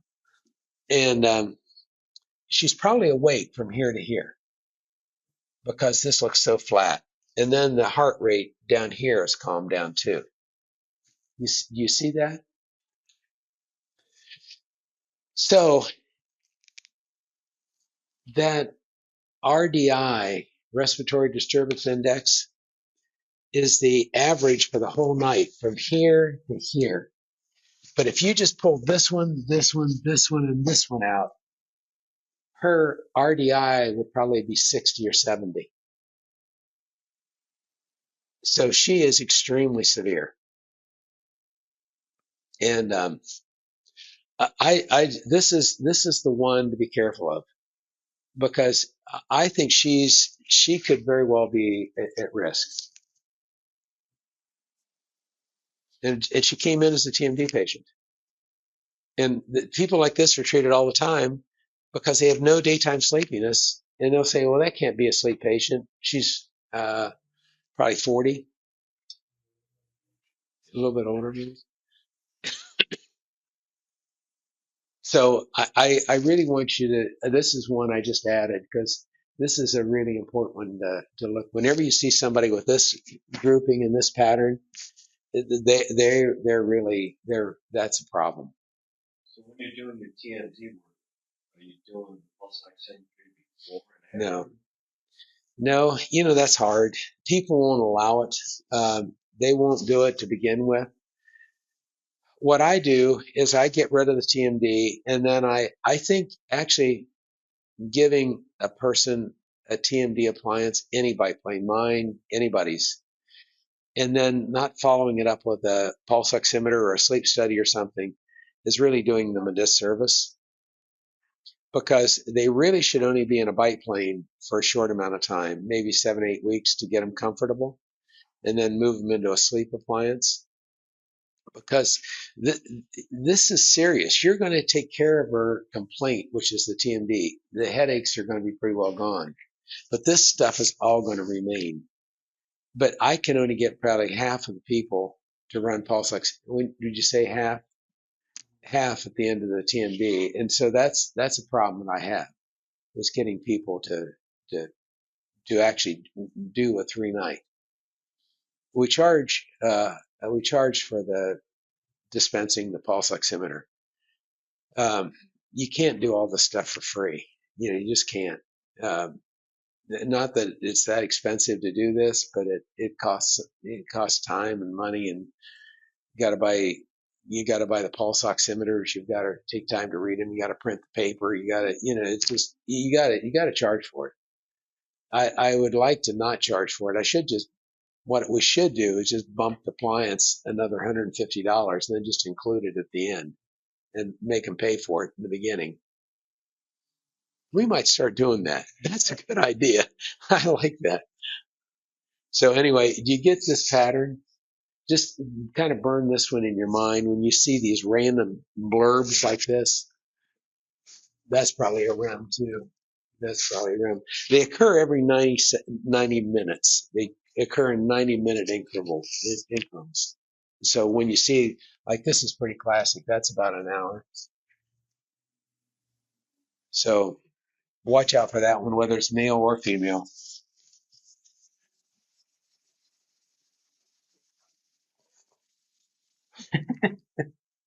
That one doesn't work. We used to have a squirt stuff. Anyway, let me go on to the next one. So then you go into this is, when you're looking at this one, you're looking at the whole night in one block. And I look at that mostly.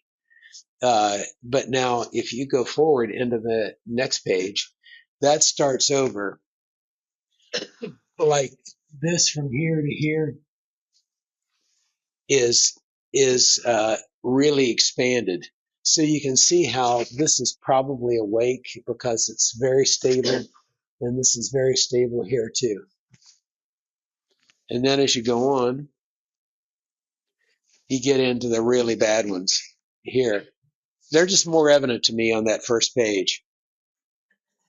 Okay, now we talked about the severity index, and that's really important. And this is a good place to show it. Okay, so here's the baseline. It's coming along. This is their baseline. About there. It should be straight. I better do better than that. That's about baseline. So that's where they turn back into baseline. Now, see this one, it drops down. This is the first, there's a little desaturation here. And then before this, it doesn't come up to the top here. It's shorter, but it drops right into another one. So it goes to the bottom there. And then it recovers to there, and then it drops to there, and then it recovers to there, and then it goes to there, and then finally she gets a full breath. You see how that she just is pushing down the oxygen, and the heart can't make up for it. The lungs and the heart and the pumping can't make up for it. And of course, here's another one. Here she drops there, tries to recover there, doesn't go very far, drops again, tries. and she finally recovers. Yep. Yeah, she's depleting her oxygen tremendously there. You'll see worse than that, but that's exactly what's happening.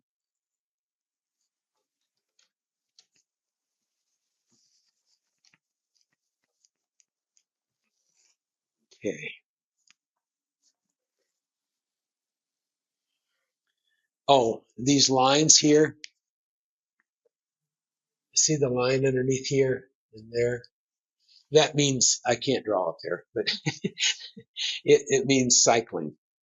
That cycling index, that third column, this is determining cycling, and that's where it's calculating that from. And down here, see from, so she's going along fine. She's breathing fine because she's awake here. See how she's awake this whole point. And a lot of times when you see a big desaturation where they really go through a lot, then they'll stay awake for maybe half an hour before they go back to sleep. And all that adrenaline wakes them up finally, and then they can't go back to sleep right away because they've absolutely been dosed with adrenaline. It's in their heart. They'll wake up and their heart's pumping. And you see this, and they'll say they dream a lot. I don't have a slide on this. Dreaming is really interesting because you only dream when you wake up. When you're waking up out of a deeper sleep, like out of REM. If you wake up out of REM, you're going to have the Technicolor dream where all the, the big dog's chasing you and all that kind of stuff. But if you sleep through REM, you don't know you even had that dream. So when somebody says they dreamt all night, that means they had a lot of desaturations. What's really interesting is you get somebody like that, like this, a lot of times they'll come in and say they have night terrors. They wake up with nightmares. They're a nightmare patient because the body during REM and during dreaming is getting rid of bad data. And sometimes because it's like defragging itself is what it's doing. And so it's getting rid of bad things. So you're going to have you could have terrible terrors if you see this. Whenever somebody says they have night terrors or nightmares, you'll usually see this pattern. This is a typical obstructive sleep apnea patient. It goes pretty well. She came in and you see the numbers. She's 22, but she's gotten a lot of desats. But the whole night, she's fragmented the whole night. And this page, I don't pay much attention to. The top graph here, this is where they're picking up the cycling time from. And the way they pick up the cycling time, they just choose a time when you're not desaturating and just take out that little chunk. That's not an average the entire night. It's an average of about 2 to 4 minutes.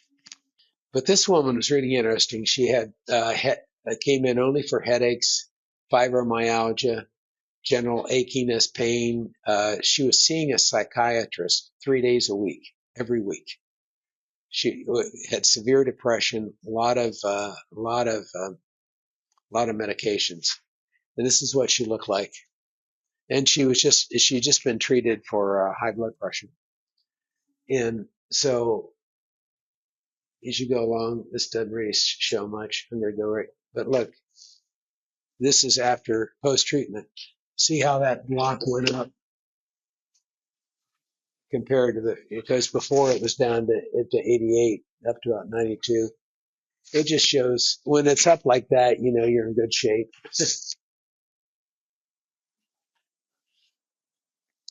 But look at her. She's a 3, a 2, and a 4. I mean, that's really pretty good. And that's the way she looks. Now, see, I drew around. I wanted to show you this one here.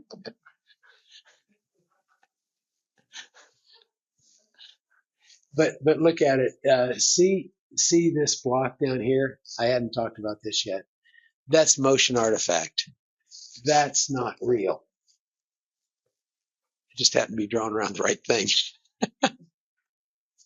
But so all these little blocks, like that's not real, that's not real, that's not real, that's not real, that's not real, that's not real. All these blocks are not real. And so no other pulse oximeter will show you that.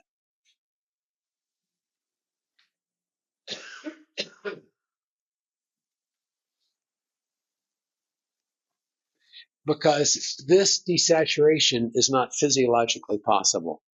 You can't drop that far that fast, and nobody can. So by applying the algorithm to that line and dropping so fast, you know it's not real. Does that make sense? But it's interesting. She stopped seeing her psychiatrist. She sees him once a month now. She got off of her high blood pressure medications, and her type 2 diabetes decreased dramatically.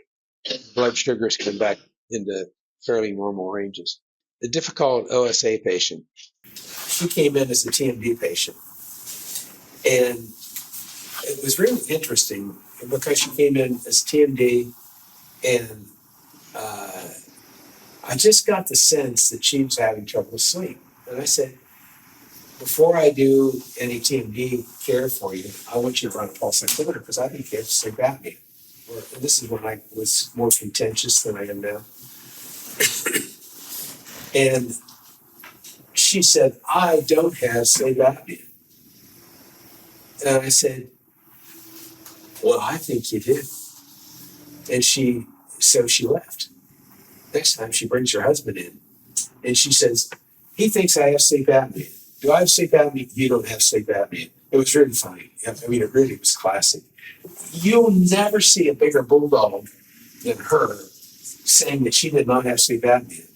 And I was just as determined that I wasn't going to go there because I just didn't feel comfortable with it. I can't remember what went through my mind that just convinced me of the apnea. So anyway, this is the way she looks.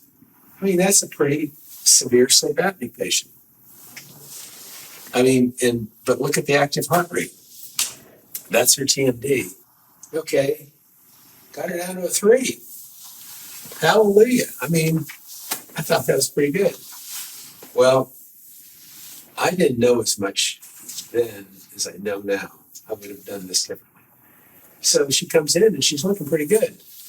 But I said, well, you still got this heart rate that's a little bit of a problem. She says, I want to fix that.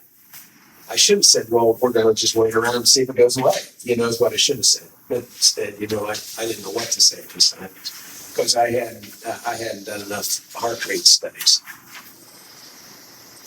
So what happened is she did. She just kind of used the appliance for the next 9 months, year. And she came back in, and now she's a 5 because she quit wearing her appliance. Now get this. She wore it for a year. Her jaw changed positions. So it came forward like this, and she was a little past end to end. Like that. So she had actually, the mandible had actually, I think it's condylar growth is what causes it. It hasn't been documented by anybody, but I think it's condylar growth. So she was forward like this. Cosmetically, she was just livid. I mean, and that's when I started saying, one of the things that you could say is a negative to wearing the mandibular advancement appliance is the growth of the mandible forward. I tell people on the initial appointment, this could happen. And I told her it could happen too.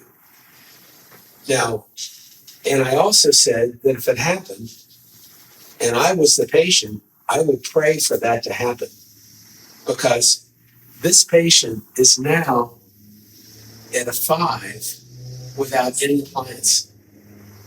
no appliance at all. But she doesn't like Ritalin. Now her heart rate's more active than it was, but I've essentially turned her into from a severe to a mild, or a really no apnea by certain definitions, but the heart rate's crazy. But she won't wear the appliance anymore because of this growth. It's almost like you got a mandibular advancement surgery for free. That's what I told her, but that didn't seem to settle her down at all. And so what does she do? I mean, I think this is pretty good. I think this is a home run beyond all home runs. What she do? She goes to the orthodontist. He retracts all her teeth back. She goes back into apnea. And she's complaining about this little gap between her teeth up here because there's a little bit of tissue missing in between her two front teeth. Yeah. And she wants me to, she wanted me to take a look at it. I said, not on your life. I am done. But isn't that amazing? She was actually feeling better and she just won't let it go. Okay, alcohol. This is the biggest thing you got to worry about post-COVID. I swear everybody's turned into an alcoholic. I mean, it really is a problem. It's a problem. And I'll tell you, if somebody's using alcohol, let me tell you a story. A friend of mine comes in, and Ryan can tell you this story because he was sitting there in the chair. And he even wrote me a letter how great his appliance was. Just saying how wonderful it was, how he can't believe that he wasn't snoring anymore. His girlfriend didn't complain, and he was happy about it and everything. He was, Jim, I need to come in. You need to adjust this thing. He says, I'm snoring again. I don't feel good again. I'm tired again. Can you adjust it or do something? I said, well, come in. Let me see what it looks like. Well, it was fine. There wasn't anything going on. There's a couple of things that people say that to look for. One of them is the tray loose on the bottom. Is it coming off? Is he wearing his rubber bands? A couple of things like that. I'll talk about that more. But there's things like that. But he was doing all that. And I was sitting there because I know this guy really well. And he said, I said, are you drinking at all? And he was drinking one of these bottles with a handle on it a week of bourbon. Wonder why his appliance won't work. You can't work with it. It won't work. See, the trouble with your appliance is you're actually working with the body. You're actually working with the reflexes and whatever, and you're numbing the reflexes, and so the body can't take care of itself. And so all of a sudden, you've got somebody that's totally almost out of control. And I say, anything you can't drive with, you can't sleep with either. So if you drink and drive, don't sleep and drive. I mean, no, you drink and sleep. I gotta get that right. Anyway, let me show you this one. This guy was really unhappy too. His appliance didn't work. And so, anyway, he's a 5, and he was complaining about headache. And he has some TMD going on in that. So, anyway, I thought that was pretty good. It's not terrible. This is a REM period here. Whenever you see those, and this is probably a REM too, because in REM you move not to stimulate breathing. You're actually trying to restart breathing, so you'll get a lot of movement, and he knocked the probe off, and the body took care of it. So you knew that was probably a REM period too. But anyway, not too bad. I mean, nothing going on. Now he comes back in with this one, and it's a 14, totally different, a lot more severe. But look at this call size. He's in full AFib. Let's go. He said he only drank half a bottle. I bet he drank a bottle. And 2 or 3 brandies.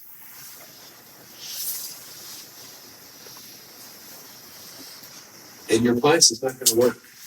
Mine won't work, yours won't work. That's the one place CPAP works a little better because it just keeps pounding away.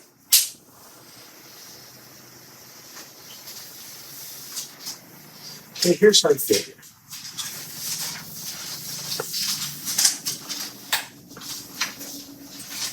The initial on this one's PD. This is Pete's. And he gave me full permission to use all these recordings, and this Steve Dawson, all these recordings. So anyway, he came in, and Pete was saying, Jim, I saw him at a meeting, and I said, Pete, would you take one of these oximeters home and just bring it back to me, send it back to me, and say, you know, he said, Jim, I'm fine. I go play golf 5 times a week. I'm good. I'm all this. Not a problem.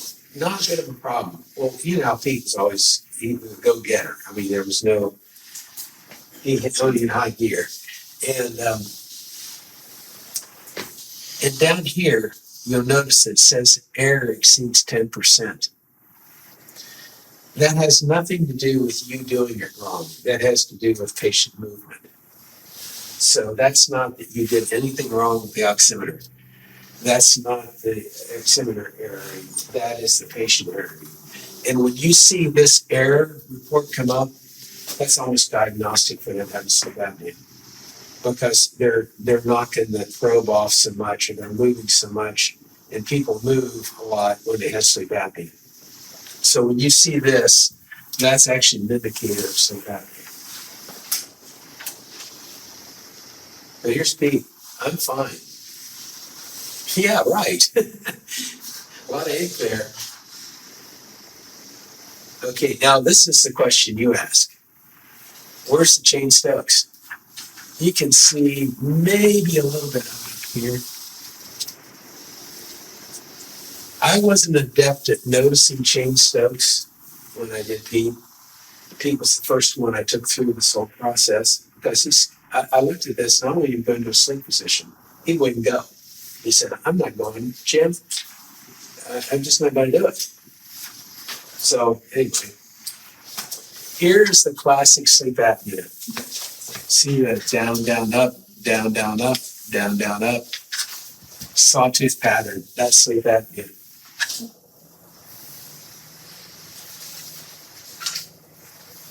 And of course, this is all cycling. You look at all this. But if you do these expanded reports here, you can see the Cheyne-Stokes going on through here. See if you look at it. Looks like it's squiggling across the line. That's Cheyne-Stokes. That's central sleep apnea. When you think about Cheyne-Stokes or central sleep apnea, or they call it loop gain, is the other word for it. The physician will talk about loop gain. They're all the same. What that is pretend there's a thermostat on the wall over there. And the way this works is you want it to be 70 in here. So you put it at 70 degrees. And so it goes up to 71 and down to 69. It keeps it in that little tight range. And so that's perfect. The thermostat's working properly. Okay, when it's not working, it goes up to, it goes up to 80 and down to 60, up to 80 and down to 60. It's not responding to temperature very well. So when you have a normal person and you substitute oxygen on one end and CO2 on the other for your sensory systems, and in the first example, you keep the oxygen in this little tight range. It 96 to 97, 95, a little bit like that. And then all of a sudden, this doesn't, it goes into the central sleep apnea or loop gain or Cheyne-Stokes. Now, all of a sudden, it responds, it goes, it usually will drop down to like 70 or 80, and up to 94. And up to, the oxygen starts to go in this pattern because it's not responding quickly enough. It takes too long for it to respond. What's interesting about Gene Stokes and the sleep gain, that's how people die. What happens is you can die in 90 seconds. That's how long it takes. And what it does is you go into the sleep gain, and all of a sudden, you can't get the oxygen and the CO2 to kick in. And then it just goes deeper and deeper and deeper, and then you're gone. That's how that works. Well, then this one comes back. This is after 3 months. This is the sleep gain. There it is. You can see it right there. That's simple sleep apnea. See, I got rid of all the obstructive. And the obstructive was covering up the centrals. The centrals were there before, except I got rid of the obstructives. And now you see the centrals. Pete says, and I'm scared to death, and Pete says, I'm feeling better than I felt in years. And I said, Pete, you're in central sleep apnea. This is a real problem. He said, Jim, I feel better than I felt in years. Whatever it is, I'm doing better. And I said, we should see a sleep physician. I said, Jim, I'm not going to see a sleep physician. I'm feeling better. I'm okay. Quit worrying about me. So, I mean, he and I exchanged emails all the time, and I really cherish those emails. So here you can see the James Stokes it's just all over the place now. See up here, right where it says C, that's James Stokes.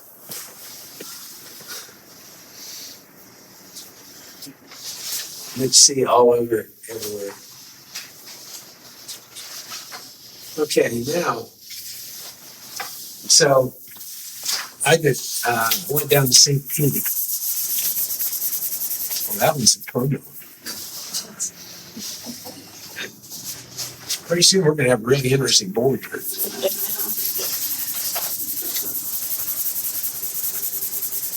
See, you just get determined and off it comes. Okay, now, this is the greatest Christmas present I ever got. So now I'm going to show Pete at Christmas time. He's had the appliance now for 9 months. And so Pete, I had the oximeter with me to get to him. And he said, well, Jim, I'd like you to use the oximeter, but I want to give it to my grandson because he's having all these troubles. And I'd like to test him. I said, I'd be glad to, Pete. And so I get this back, and I thought, oh, God, his grandson looks like Pete. It's not bad. I mean, he's an 8, which means he's probably 5 or so, but he said he's not going to want to hear about wearing an appliance at 21 years old. So I called Pete up and I said, and I actually took a while to call him back because I didn't know what to say exactly. And I said, well, Pete, I got your grandson's pulse oximeter back. And he said, what's this about my grandson? And I said, well, you said you were going to use that pulse oximeter for my grandson. And he said, oh, he wouldn't use it. That was me. So that's Pete now. And fine James Stokes there. If anything, it's maybe a little bit through here. That's being really picky. You don't see any evidence of it to speak of. That's pretty normal. That's not bad. You can heal. And what you did is you set up conditions for healing, and the body actually healed the central sleep apnea. Which I mean, there's no report of that, but it's. I'll show you another one here in a second. We've done it 12, 15 times, I imagine. Okay, here's another one. This guy always sends me a postcard. He lives in Florida now. He sends a postcard telling me how good he is.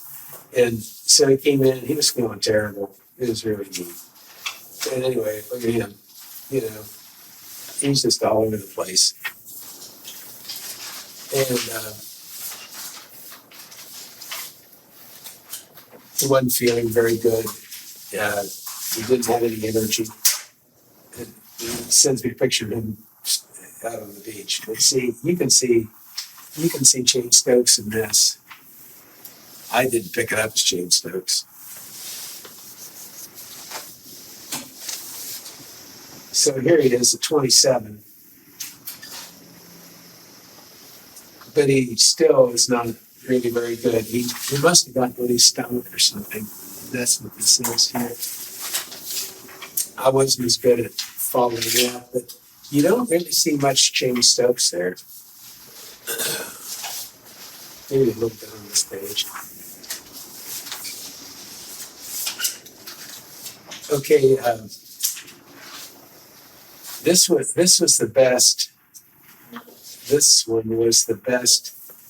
I had a person doing the sleep. This is Mary, and she thought this was as good as we could get this guy, and so Chris took over for her, and then he said, "Oh, I can do better than that," and then he was able to get it to this, which is considerably better. But that just took the time to titrate it properly and get him calm down.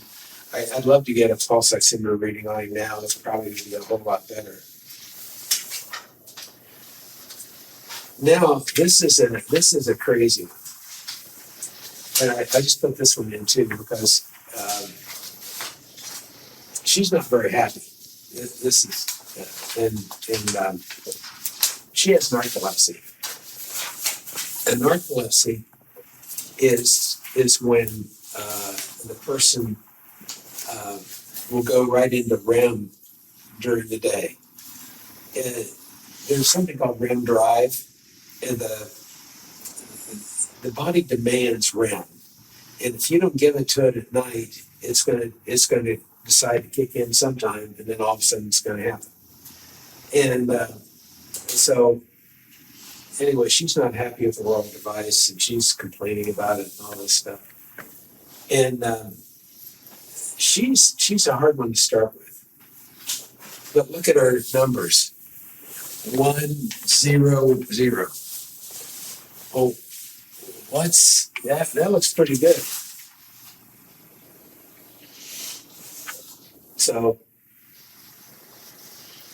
that looks pretty good. You know why it looks so good? She's not asleep. She's just laying there in bed. So that's the problem here. That's pretty much her normal heart rate. She might have gone to sleep a little bit here, but that's the reason she's tired, and that's her problem.